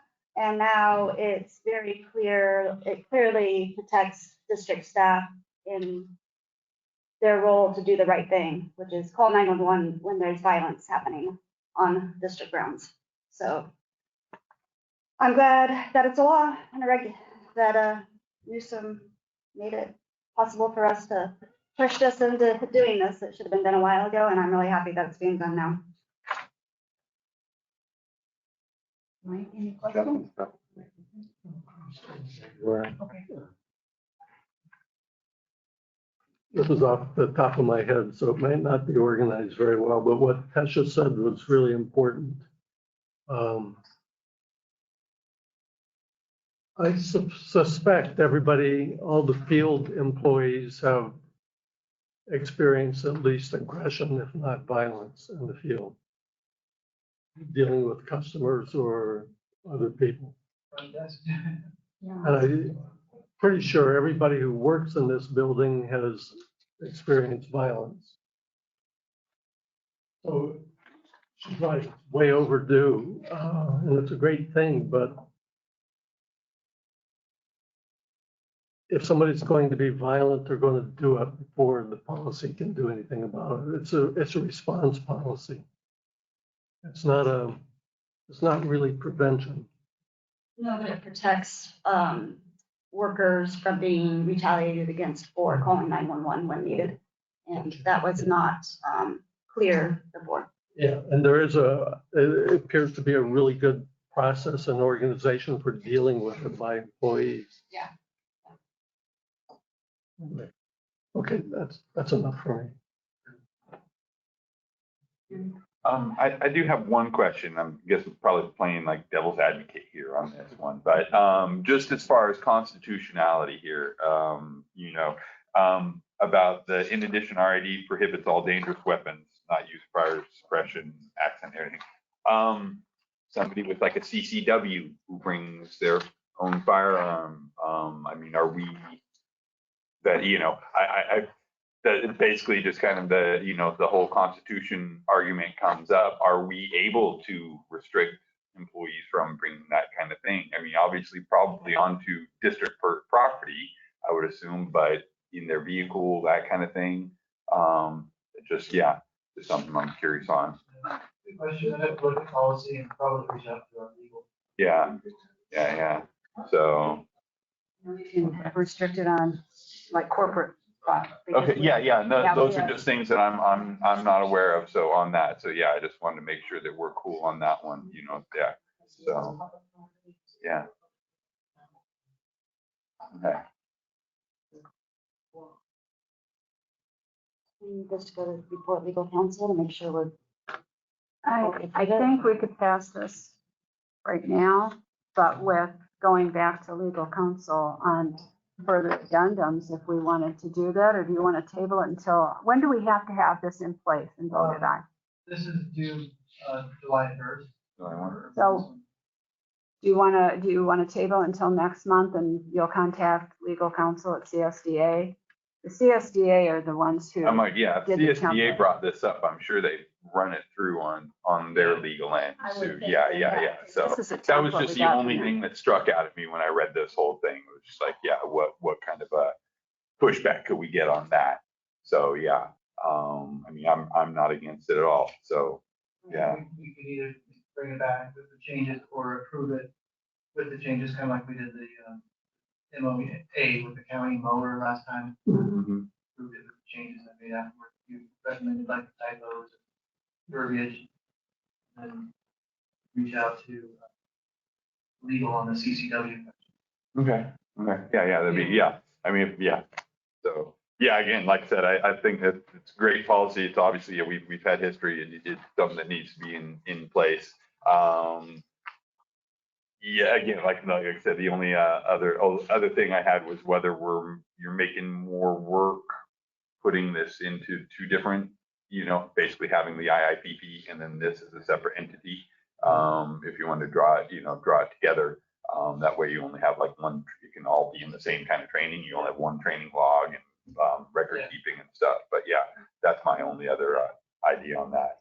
Good idea. We will, yeah, and just include it in the IIPP as sort of an appendix chapter. Okay, yeah, if it can be kind of basically unofficial, attached to it, that would be great. Yeah, just thinking, less headache for you guys to deal with in the admin. Does require separate specific training and. Okay, and that's what I was curious on. Yeah, I did see that there are people that basically need to be, taught de-escalation and that kind of stuff on there. So yeah, so okay, cool. No, looks good. One more thing, reading this through the assessments that are, forms that are here, it seems to me that kind of obvious that we'll be doing upgrading on some safety and security equipment, like cameras and panic buttons and things like that, which would be good. Mm-hmm. Yeah, we need more security out here.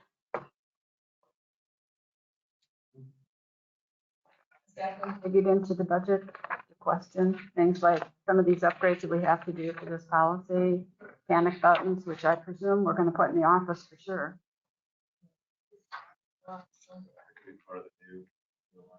Yeah, I was saying then we need, is the new alarm in here in the budget? This current, we're looking at fire department. Yeah. This building. Yeah, that one's. Okay. We could add that. Okay. All right. Can I? Yeah. Any public comment on this? Anyone from the public want to comment on this policy? It's a government requirement that we implement this. If necessary. Okay, if no one has any comments. I'd make a motion to adopt resolution 24-09, approving a new district workplace violence prevention plan under Senate Bill number 553, and bring back draft board policy 3015 for final approval next month. I'll second that. Roll call.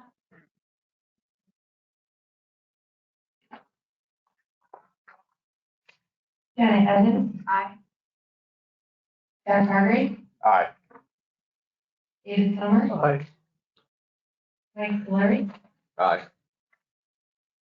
Sasha Bucci. Aye. Motion carries.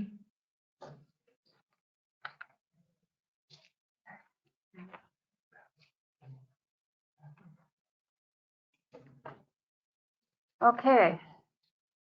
The next item for action, and I can believe it's our final item here.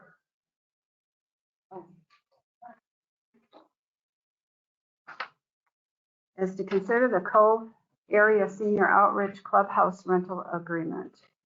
Chris? Yes, so I'm bringing this forward. This was one of the directives I've had from the board in the past.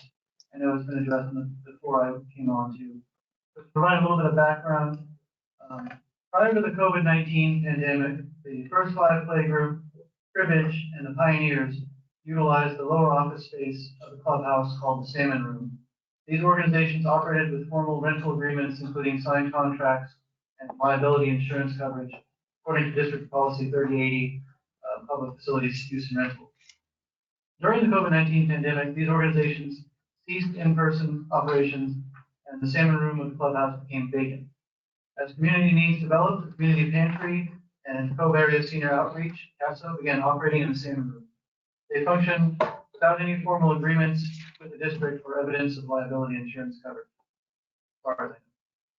Now that social gatherings are back to normal, the First Five Playgroup has resumed its use of the Salmon Room, sharing the space with the Community Pantry and CASO.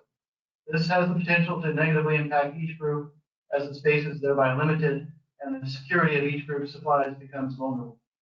Recent informal community clubhouse committee meetings among the organizations that utilize the clubhouse have focused on the potential of reorganizing the lower spaces of the facility, like I covered earlier, since more space has recently become available. One of the items discussed is the possible relocation of the pantry in Casso to make the whole salmon room available for First Five and other community organizations. There's also been talk of moving a small shed down to the clubhouse parking lot, out of which the pantry in Casso can operate. And regardless of how and by whom the salmon room or any of the clubhouse space is organized and utilized, all groups are required to engage in a signed contract with the district and provide ample liability insurance as stated in District Policy 3080. Casco recently completed the Shelter Cove Public Recreation Facilities rental agreement form, which is attached to comply with this requirement.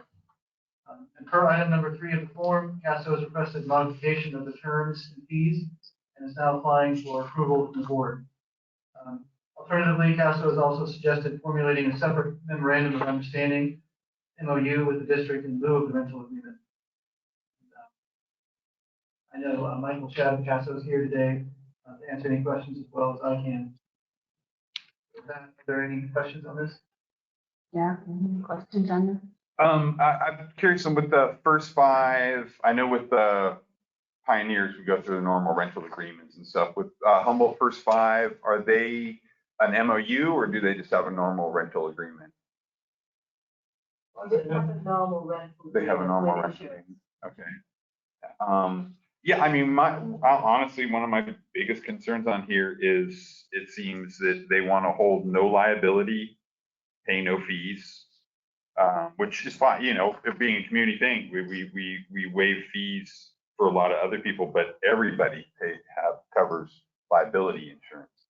I would not be willing to waive that at all. I think anything that happens in there, if I rent it, if people do classes, Pioneers have to have liability insurance, Scarf has to have liability insurance, everybody has to have liability insurance. So I don't see why we would waive it for one entity and not. I know Michael can expound on that, but to answer, I know I had meetings with Michael, and one of his explanations on that was that Casco is operating as sort of volunteers of the district, and thus they are covered under district liability. So I know. No. Okay.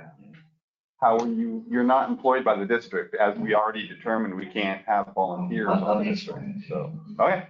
When we started about 5 years ago, we were a coalition of partners, and we still are. So our first partnership was with Healy, so that we could have a 501c3 that we could attach to, so we wouldn't have to get our own. So we did that, and now we're our own 501c3. The second partner that we sought was the RID, and they were very anxious to do whatever they could to get involved in our program because they felt it was a solid program for the community. So all we needed at that time was to use the freezer upstairs for the meals that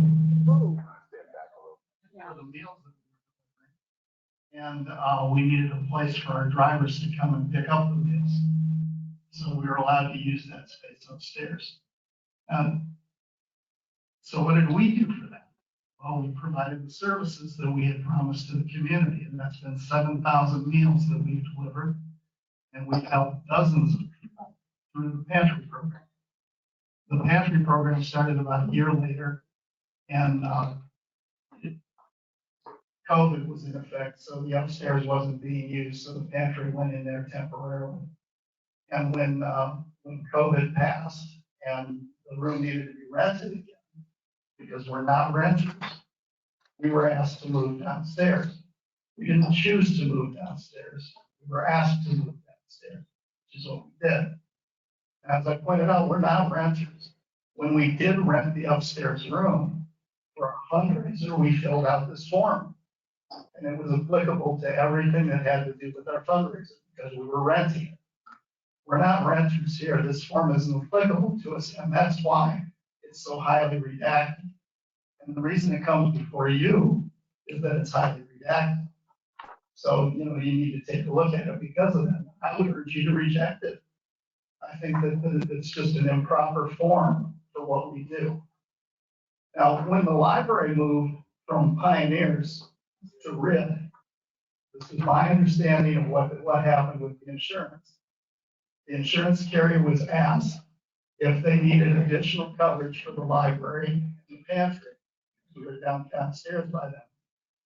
And my information is that they were informed that the building coverage for liability was sufficient. The low risk things with the library and us, and it handled it.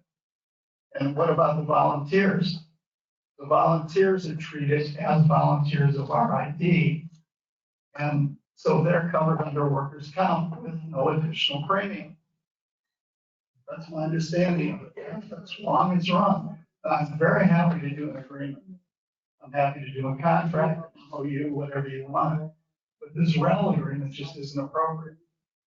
Well, I disagree that you're volunteers for the RID. It's volunteers for CASA, volunteers for CASA. You're not doing anything for RID. They're not volunteering for RID. They're volunteering for yours. Actually, our volunteers are volunteers for a lot of organizations. We're also a partner with CERT. And anybody that does any work in the pantry also has CERT hours. Right. So, our volunteers are multifaceted. Plus, we share duties with the library. Our volunteers cover library days. They cover our days. We share back and forth with people doing duties for them. Yeah. So they're not just CASO volunteers. They're volunteers for the community. Yeah, I mean, I think if this is the agreement that every other organization who does anything down at the community center has filled out and has agreed to.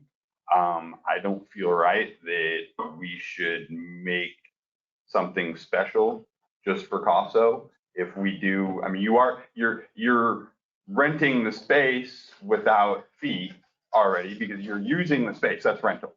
So it's the use of a community space. So that's rental of it. And Pioneers, when they do their events, Scarf, when they do their events, everybody who does anything down there, First Five, they have liability insurance. CASO has equipment down there that could potentially start a fire. You have refrigerators, you have freezers, you have people coming into the pantry who could slip, trip, fall, and try and sue the district. But if they're coming in for the district, or if they're coming in for the pantry, that shouldn't be on the district's liability. That should be on the pantry and CASA's liability. I'm happy to fill out any kind of contract or MOU that you require. But this rental agreement doesn't apply to us. So I had to redact all the things that don't apply to what we do, which includes things like we're in charge of a public parking. Now, we would be in charge of a public parking lot during our event if we rented the building like we did for our fundraising, but not on a daily basis. There's all kinds of things in here. The whole harmless. May I? Yeah, please. Thank you. First of all, getting back to when the district took over the library and then absorbed that liability cost, I don't know that the pantry was included in that decision. It was never brought to the board formally as such as it should have been. And with the library, that technically could fall under the district's purview as far as recreation.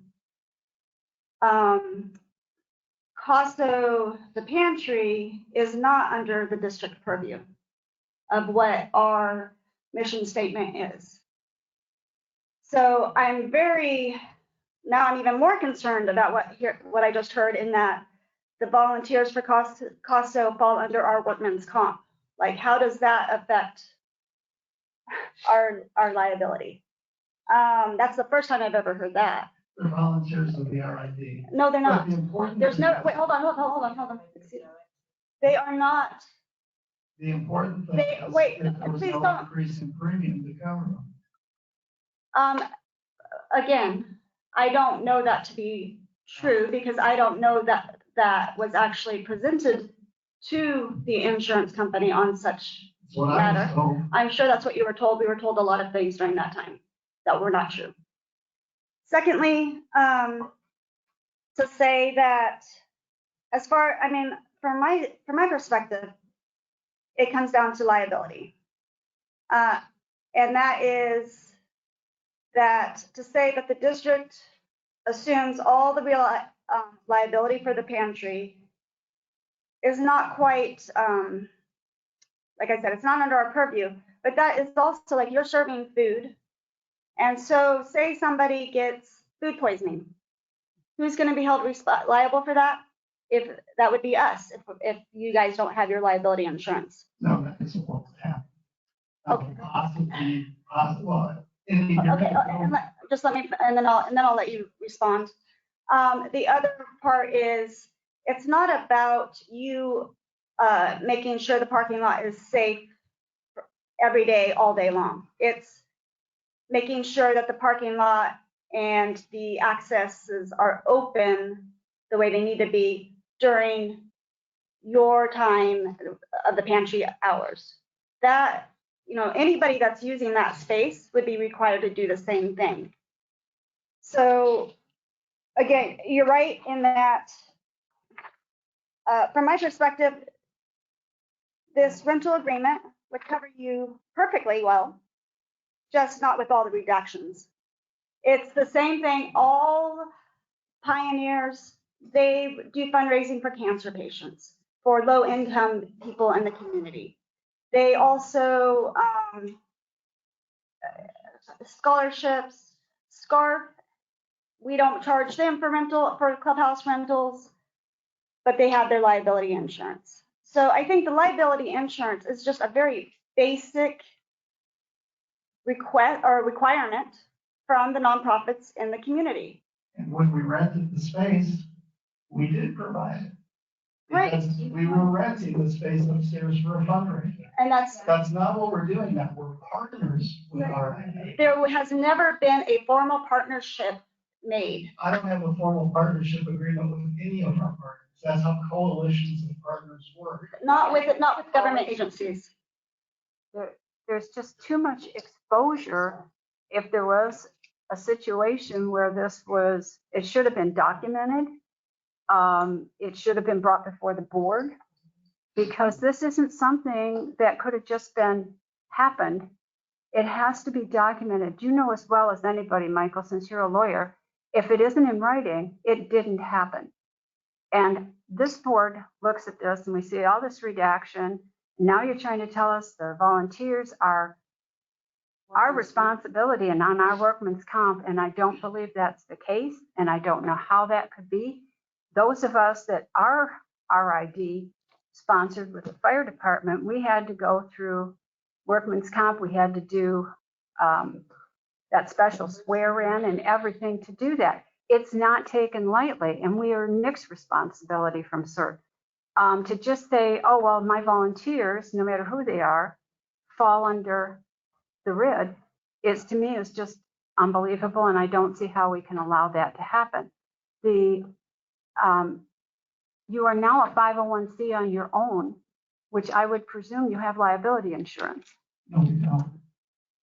And, I know even when the pioneers for a couple of years weren't able to do anything, they paid their liability insurance each year, because I saw the books when I was going through them. First Five doesn't pay rent, but their volunteers are not our employees, and they provide liability insurance. I can't go along with this rental agreement, and I also can't go along with the thought that this all happened and you're now part of the RID. No, we're not part of the RID. Well, that's what you're trying to tell me.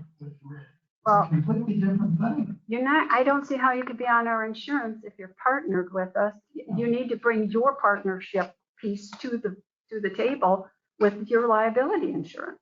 Okay. Like I said, we're willing to fill out a contract, just not this contract. Well, this contract, yeah, the way it's written, there's. Well, again. May I? Yes. May I? So who can tell me how the library operates? Do they operate with volunteers that the RID? The board sanctioned the library be sponsored by the district Okay, in an open public meeting. okay. So, CASO provides a important service to the community. They stopped, you can correct me if I'm wrong, Michael, they stopped with all these people coming in and shopping down there. Now they just hand out boxes of food to people. Is that correct? That's Okay. So, I mean, the liabilities at a minimum or of just their volunteers that are working in there.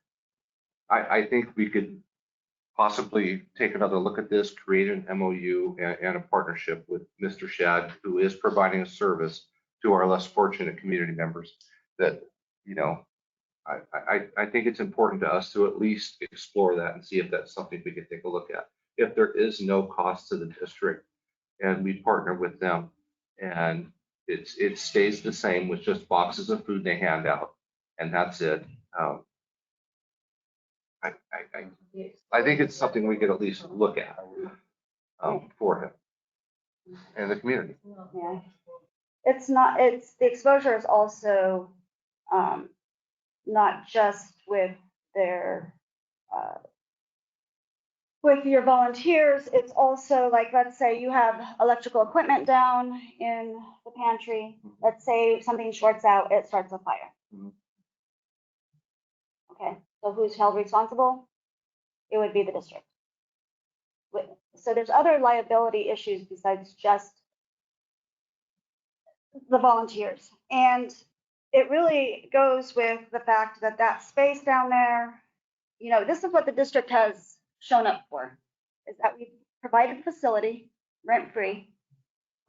We're providing the cleaning, which is district staff and maintenance. We're also providing district staff labor in the future if we decide to move one of the other little buildings down there for you guys to use, or just for you guys, right?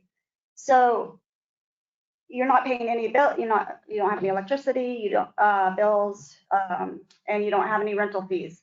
So that right there is quite a bit coming to the table. absolutely. So I'm just wondering why, again, it's not Shelter Cove, all the utilities and recreation and the pantry. Like, that's not our purview. So really, CASO is, and it's not that we don't appreciate and have respect for the work that the volunteers have done, and you are serving a need in the community, just like all the civic nonprofit organizations that we have here in the Cove, that it wouldn't be fair to not have you guys fill out the same form that they've been filling out and receive the same kind of benefits, with the exception that they provide their liability insurance. And has a nonprofit, and I know that you're aware of how important it is for nonprofits to have their own liability insurance. So I don't believe we're asking too much for that. Like I said, I'd be willing to work out an MOU, any kind of a contract you want, but not this agreement. So without, I'm just still having a hard time with the fact that I guess we need to look into seeing what transpired, and I would like to see things in writing, and in that I'm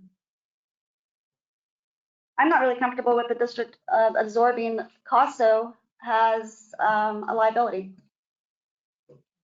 I think the simple facts are the district has a policy for rental and use. It says right in here, all individuals, groups, and organizations renting or using the premises. So we have a policy in place for anybody wanting to rent or use the community center.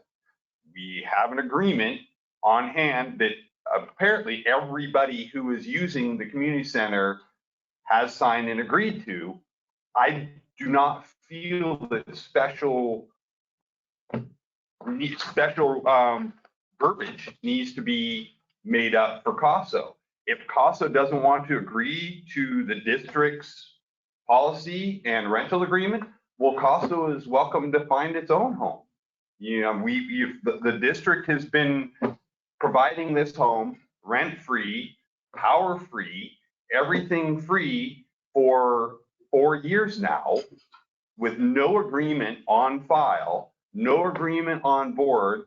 And now you're telling us that you reject the agreement that we already have.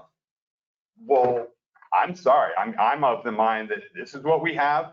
This is what past boards and the current boards have set in as far as requirements for people who want to rent or use a community center.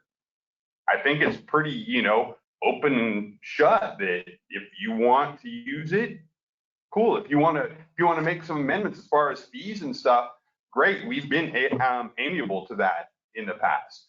But I don't feel that we need to completely create a new agreement just for one entity, because you don't want to play by the agreement that we have on file. So does the library have a rental agreement? Have they filled out that form? They were absorbed by the district by board action. All right. We should be absorbed by the district. But no, I've been on this board for 9 years. It has never been proposed to the board to absorb CASO. It was proposed for the library. There were no additionals. There was the library and the pantry and CASO. It was the library. I would propose that is what should happen. The services we offer this community are 7,000 meals we serve. I'm not saying anything against any of that. I'm not saying anything against the validity of CASO. I'm not saying anything against the need for CASO. I'm saying strictly, this is the agreement that this district has created for management and use of that facility. You want to use that facility, this is the agreement that you need to adhere to. It's really, in my mind, it's that simple. Yeah, for some context for it. So I was around when CASO was started through CERT team, RID board, and the fire department as a result of COVID. So what happened was during COVID, we were in a state of emergency. CERT team, CASO, Michael Chad, at that point was on the board and part of the CERT team with Susie Fox. They started that service to the community under the emergency declaration that we were in. They covered all the CERT members under workers' comp, which was RID workers' comp. Right? And that was a set standard by the board at the time and the general manager. This is how we're going to operate this service. And they went up under CERT. So Susie Fox was there. They basically said CERT team's going to help run this program. Meals on Wheels, Cheryl Anthony was involved. It started as we had the CERT team covered under the liability of the fire department, which is right. I'm putting the buggy before the horse on going to a standard that was allowed to happen over 4 years without any direction, right? We could have said at any point, what are they falling under the library standard or the MOU? And if that's the case, then yeah, we do have to make a formal declaration that that's how they're operating as a library, or are they a renter? And I think that's where we're at now. We need to make that declaration. Are they going to be a renter? Or are they going to be operating as they previously were? Once that emergency declaration ended, and I believe we got the deal, was it 2022-ish, 3? It should have been basically up for housekeeping. We should have reevaluated it. The certain members would not be covered unless they're on an emergency declaration or they're in training or fire department operation. And that's where, like I said, we are a little bit behind the curve on what we're actually going to designate them as. I think it goes back to the library as well. There's been questions about how many volunteers the library has and how the library is actually officially set up within the RID and run that by our new insurance, since we've changed insurance since then. And make sure that everything's kosher. I think that's what we need to focus on the fire department side as well, because majority, I'd say over half of them are CERT members still that are providing that service. I know certainly Susie Fox does count all the CASO members on our CERT hours, so there's a quasi-official CERT focus on that still. However, I can't speak to the fact that they are no longer covered under the RID workers' comp as CERT members without a emergency declaration being on the fire department's end. Now, we set the standard on the library, you guys decide to bring them in the library standards, then that will be that standard. If you decide to bring them in for renter standards, then that would obviously be the standard for liability coverage they would need. There's also other options, like Mr. Schatz said, as well as joining up with another group that has insurance. Pioneer, Scarf, SCOPA, any of those as a coalition. It could be as easy as that. We are partners with Pioneers. Yeah. So you could use their liability insurance, and that would be something they'd be interested in as well. So there are other options there. Well, you know what, I remember when we started this, because this was a Cheryl Anthony idea. It wasn't CASO. CASO wasn't in existence at that point, I don't believe. It was walking one morning and Cheryl saying, we need to help people here. So we started that out, and it was a lot of CERT people working on it. I know Tim and I, Dale Alexander, Susie, we were all up there putting shelving together upstairs, bringing in groceries that we were donating. But I felt like very shortly after that, within a very short period of time, maybe as COVID was starting to wind down, CERT was pretty much cut out of anything to do with managing of it, and CASO became CASO. So I do think we can't pass this agreement the way it is, redacted like that, but I guess maybe we can possibly talk about a non-redacted agreement in the future, but what's being brought to us today is this agreement. And I think we can all say, well, some of us, that this agreement can't be redacted. It has to be signed the way it's intended, which our lawyers wrote. Yeah. I'm still extremely worried about exposure of bad food happening to go out to somebody. The district is going to have what appears to them to be much bigger pockets than CASO has. Michael, I'm surprised that you don't have some liability insurance, because if they went after us, they might go after CASO now that you're an official 501c. So I don't know, the exposure to me is just great with this kind of thing. And as Tesha has said, the library falls under a community type thing. Typically, communities are the ones who run the library. It's everywhere I've ever lived, the library belonged to the city or the community. So I can see why that went under, but absent any formal agreement, bringing CASO and the food pantry into the RID, basic law, my business law classes, if it's not written, it didn't happen. So you said you're in partnership with Pioneers. Yeah. So then how about taking us to the Pioneers and asking them and finding out if you're covered by their insurance? I don't believe we are. So maybe since you have, but we're partners as well, apparently. So our insurance, it doesn't appear it covers you as well. So with that. My understanding was the general liability coverage on the building covers it. Well, then it just. Not that it does anything specific for us. It's just that the coverage that's there, it doesn't cost you any more money, covers it. Well, then it goes back to that. Why would we require all the other nonprofits to have liability insurance? Because when you rent the building, you have to do the things. But you're renting the building because you're using space We're not that's in renting here. it, we're using it. Well, That's so it's correct. the Pioneer. And I understand what Jack is saying. We have a Required an agreement, we use the space. You have a policy. I understand that, but we're not renting. Okay. Again, the policy is for rental or use. Or use. I understand that. Okay, so that's okay. So well, you're using the space. Then let me rephrase. And this agreement here would go along with that type of use. Now, when I talked about potential, like just hypothetically, a food poisoning scenario, when Jen and I were doing the tour a few months ago, there was some food prep happening downstairs, and in particular, like they had just finished washing some lettuce. Well, the only place to wash lettuce was from the bathroom. So I'm wondering again, like why we're even doing food prep downstairs, why we even have extra freezer and refrigerators downstairs when we have all of that upstairs. So, I mean, there's just some liability issues, concerns there that do need to be addressed and acknowledged. Yeah, it's just, I mean, you were on the board for many years during this time. Like, it should have come to the board for an official agreement. Well, I'm a little Yes, no. surprised. I would expect more support from the board. It isn't that there isn't for support. this community. It isn't that there isn't. We've already told you what we've offered and what we have been supporting. It's that we can't leave the district open to liabilities. And like I said, I'm willing to put together an MOU or a contract, just not this one.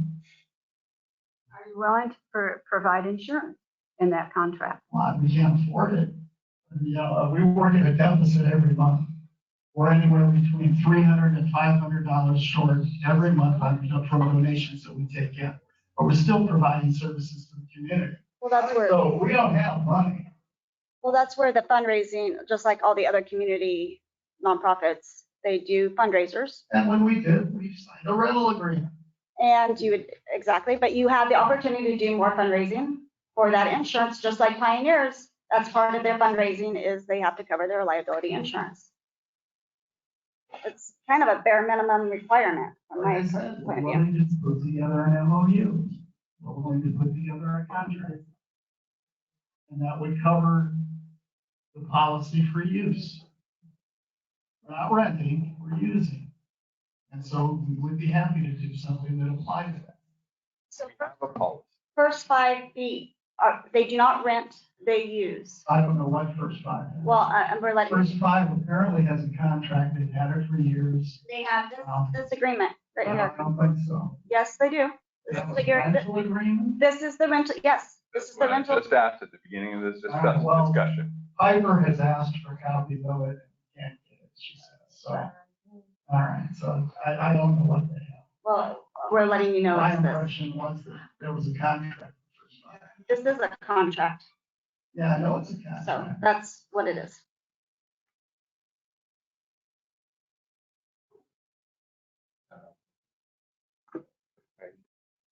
Spoke my 2 cents worth.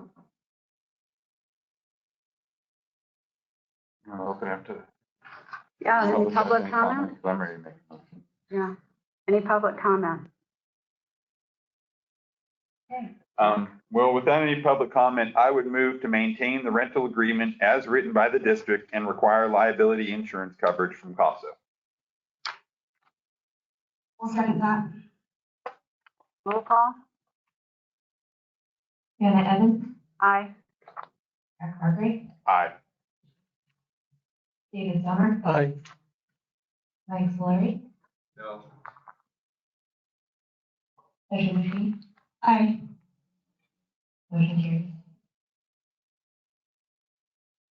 So if I can get clarification, what just happened with the redacted contract? It was rejected. Okay. You will be required to sign a rental agreement as presented by the district and provide liability insurance. Or seek a different solution. Yeah, or seek a different Seek a different solution. solution. It's fine if go to the Pioneers, if the Pioneers will umbrella you, go to Scarf, if the Scarf will umbrella you and take care of your liability. You have other options, but as far as for the district goes, yeah, we need the rental agreement as presented to everybody else and liability insurance, whether it's paid by CASA or paid by somebody else. The other option, Michael, have you guys ever talked to the chapel? That is such an operation that seems like it's right up their alley. They're a partner. Yeah, but But they're then, only a financial part. Maybe that could be district. Cool. Or yeah, I mean, that could be Part liability. of what you're needing is finances for liability insurance. yeah, So because if these people are all partners, do you have like a partnership agreement or is there a coalition? I mean, There is like, a coalition of partners. but, There's Never mind. coalitions all over the world that don't have written agreements. well, the CERT has one that we had to sign. Anyway, moving along to Chris, this is the last item. Unbudgeted expense of additional sewer repairs. Yeah, this is sort of some housekeeping on some of the expenditures recently. So the agenda item consider and budgeted expense of an additional $65,000 to the sewer system's mains maintenance budget line item. Just to provide some background, there are approximately 23 miles of sanitary sewer system mains in the sewer section of Shelter Cove. Every year, the district allocates funds to a specific line item in the budget to maintain this critical infrastructure. And I provided a table that illustrates the funding allocation for the past 5 fiscal years, including the present. You can see, going back, we were pretty consistent, around 75,000 per year. And then starting around 2021, we started reducing that budget. This year was 25,000 only allocated. And Now it's 91. so the budget has trended downward while the dollars spent fluctuated. So basically, you can see on the money spent side of the figure that some years we spend very little, some years we spend a lot. And that's based on either the availability of a contractor who does this work or the severity of the discovered system defects that they find. So back in February, our contractor Mixes Services conducted routine cleaning and video inspection maintenance in targeted areas of the sanitary sewer system, and they found a lot of problems. They found numerous serious problems, total of 18 main breaks and 12 manhole point repairs. And the cost for the number of repairs they found would far exceed the allocated budget, which was $25,000. So if left unaddressed, these system defects would continue to increase downstream costs exponentially. For example, Frank mentioned one of them was the cost of electricity at the sewer lift station. The breaks in the sewer system are sources of inflow and infiltration, I&I. I&I causes excessive flows through sewer lift stations, which increases electricity consumption, adding significant wear and tear to the pumps and motors. It also entails increased chemical usage at the wastewater treatment plant to treat the water. Another potential threat for excessive I&I is a potential sanitary sewer overflow, which could result in fines from the water boards and environmental contamination. So rather than wait for future fiscal year budgeting to fix these discovered serious collection system defects, I chose a safer, more financially prudent, and environmentally friendly solution to withdraw the required excess funds from county tax reserves to cover the cost of these additional defects. This unbudgeted additional expense came to an estimated $65,000, which exceeds the district expenditure policy 30/40 limitations without prior board review. So at the time, we were experiencing a lot of wet winter weather, imminent threat for further problems if left unaddressed, both financial and environmental. So I chose to greenlight this expenditure as an abnormal emergency repair, which I have the authority to do also under that same district policy. And so in late March, Mixes came to do that repair. So the goal of this action item is to make the board aware of this emergency repair expenditure and seek formal approval in hindsight. Thanks, Chris. It was a decision you had to make under fire, so it's understandable. We're kind of going at it from the back. It's kind of surprising how we didn't get to spend the money previous times, which is One of the reasons I put that table in there is to kind of show that over the last 5 fiscal years, the total budgeted and the total spent are actually very close. Yeah. So, even though we're going over this year, we average out the last few years. Yeah. This table was helpful. Thanks, Chris. But in years before 2019, though, looking back, that was about the standard budget line, though, was like 75,000. Okay, yeah, I know we used to do a lot more on the maintenance, and yeah, that right around COVID time started, shrinking. So, but no, I mean, it's deferred maintenance is one of the horrible things, and it's an easy thing to cut. But yeah, it comes back to bite you over time. So yeah, no, I think it's something we're gonna have to keep increasing that. I know it's something we're gonna have to keep keeping an eye on. Our system isn't getting any younger, and so yeah, that I&I isn't going to get any less. Yeah. Another point too is I believe Frank told me that the cost of each of these repairs were going to go up. Yeah. Sure. We've been allotted a lot of pricing guarantees from our contractor. Prices gone up for him as well. We do save money since he does have a house here, and boys can stay there, so that's a lot. great stuff we can have in the past. 2018, I believe it was, we had the Hill River, or excuse me, Hillport, we had to have it relined all the way from Humboldt Loop all the way down to Churn. And due to corrosion, not corrosion, but wear and tear from off gassing in the pipes, tearing the pipes apart, not really, but the pipe was falling apart and starting to crumble into itself. So that was a major concern in 2018, right when Justin started. So had that all done also. In the 2019 year, I tried to spend the money, but was not allowed. Well, that's the zero spot, so you're trying to compensate for that. And it's a major thing that we have going here. Try to find a funds to be going.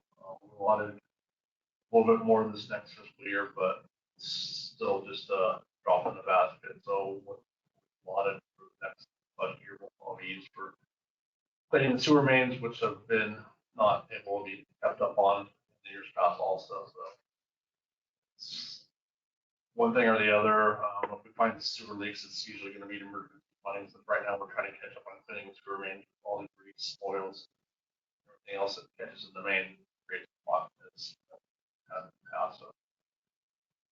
Yeah, you guys had your own Batberg up on Redwood, not only like 4 or 5 months ago. And Bud Lair out there for on a weekend. The sewer main plugged up, and took us a while to get it unplugged. That was what we did this last year. Redwood down to Vice Trail, I guess it is there. Back down the wastewater plant. Next year we'll probably off Shelter Cove or Shelter Cove Road from Beach down the main road here. Get that all cleaned out wherever else. But it's not the only thing. We can keep it going. I have a question for you. Can you describe what these main breaks are like? What are they? So it's just like the water breaks that we get. Is the pipe actually broken, you mean? Pipes broken, it's been earthquakes, they fold. You know how you have a couple of different pipes that just been. So one down from lift station 7 from Spring had multiple tree roots growing into it, so they had to jet those out where the water was coming in, pick that pipe out. So it's in a high pressure. It's a jetter truck. It's basically a pressure washer, and it's a down a hose, and then shove it down, and they pull it back, and sometimes they can get off the tree root, and they take it. What's called a pig. They stick that in the pipe with epoxy resin on it, and whatever material they use, like fiberglass, to go down the pipe. And then they expand it in the pipe. They can do the pipe while the water's running through, because it expands into the hole in the middle of it. They can do all these pipeline repairs in the pipes without having to tear up the road. So they're saving a lot of money by not tearing up the roads, adding asphalt expenditures, gravel expenditures, and pipe time and equipment usage. So at that point of the repair, the pipe gets smaller? It's very minuscule. It's yeah, the epoxy coating is all it is. It makes it smoother actually for the sewer to run through. Okay. Most of our mains are 8-inch, so it's not a big. Okay. I'm not sure how to ask this question, but repairs and money on the water and sewer system keep coming up, and my sense is that it's getting worse over time. Do you have a sense of how much time we have before it's a major replace everything problem? It's hard to tell, Dave. Like they say back in when the country's built, the worst stuff's on the east, and they're getting into it right now, and it's working its way west. So it's going to be a big issue in the next 10 years to 15 years, depending on. Right when I retire, it'll be perfect. But we do need to get all the sewer lines repaired. We've talked about looking not repaired, but either replaced or lined. And they're just now beginning to come out with ways to do water pipes. The big issues have always been sewer mains because of the sewer. Trying to get that all done. So hopefully in the future they'll just reline everything from outside of the pipes, we don't have to dig everything up. And we can still use the infrastructure we have. But again, it's all about the money, so finding those grants, finding whatever we can for the infrastructure bills. Let me try again. I don't know for sure how long we have. Right, how much do you think it would take to catch up in the next 2 years? We'll catch up in the next years. A lot of money then. Yeah, a lot of money. Tens of millions, yeah. How many million? Tens of millions. Oh, Easy. And that's just putting the water plant we need. well, we're not gonna vote on that here. Not until after I'm off the board. We gotta find grants. Okay. So I guess we're actively looking for those grants then. Always. Yeah.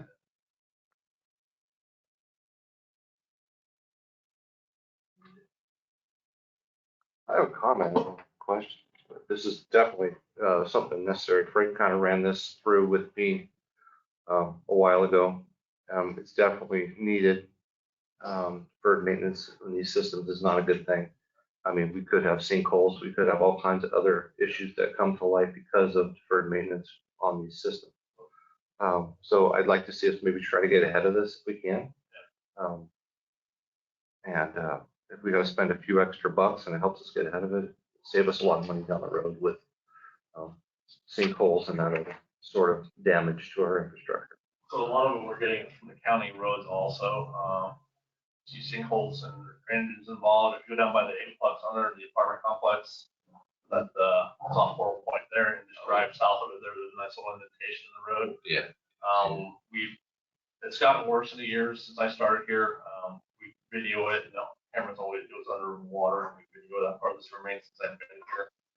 So it's sagging more and more and more as you go by the roadway. So when that drainage line starts sagging, and that also includes sewer lines or water lines, the other phone lines or electrical goes through there also. So a lot of the stuff that's starting to happen is also from county deferred maintenance. It get expensive for us because the county defers the maintenance, so. Yeah, let's try to get ahead of this. That's all I got.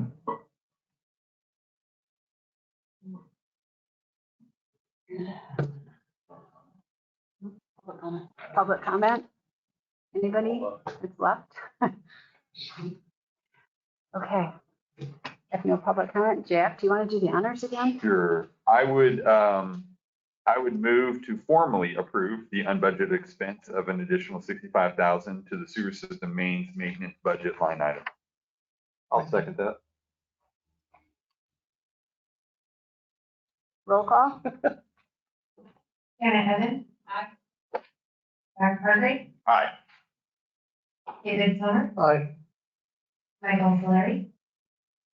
Aye. Sasha Bushing. Aye.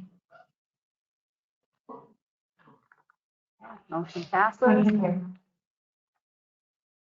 And the meeting is adjourned at 10:50.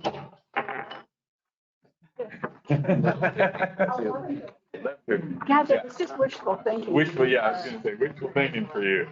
It is noon. What? Not again.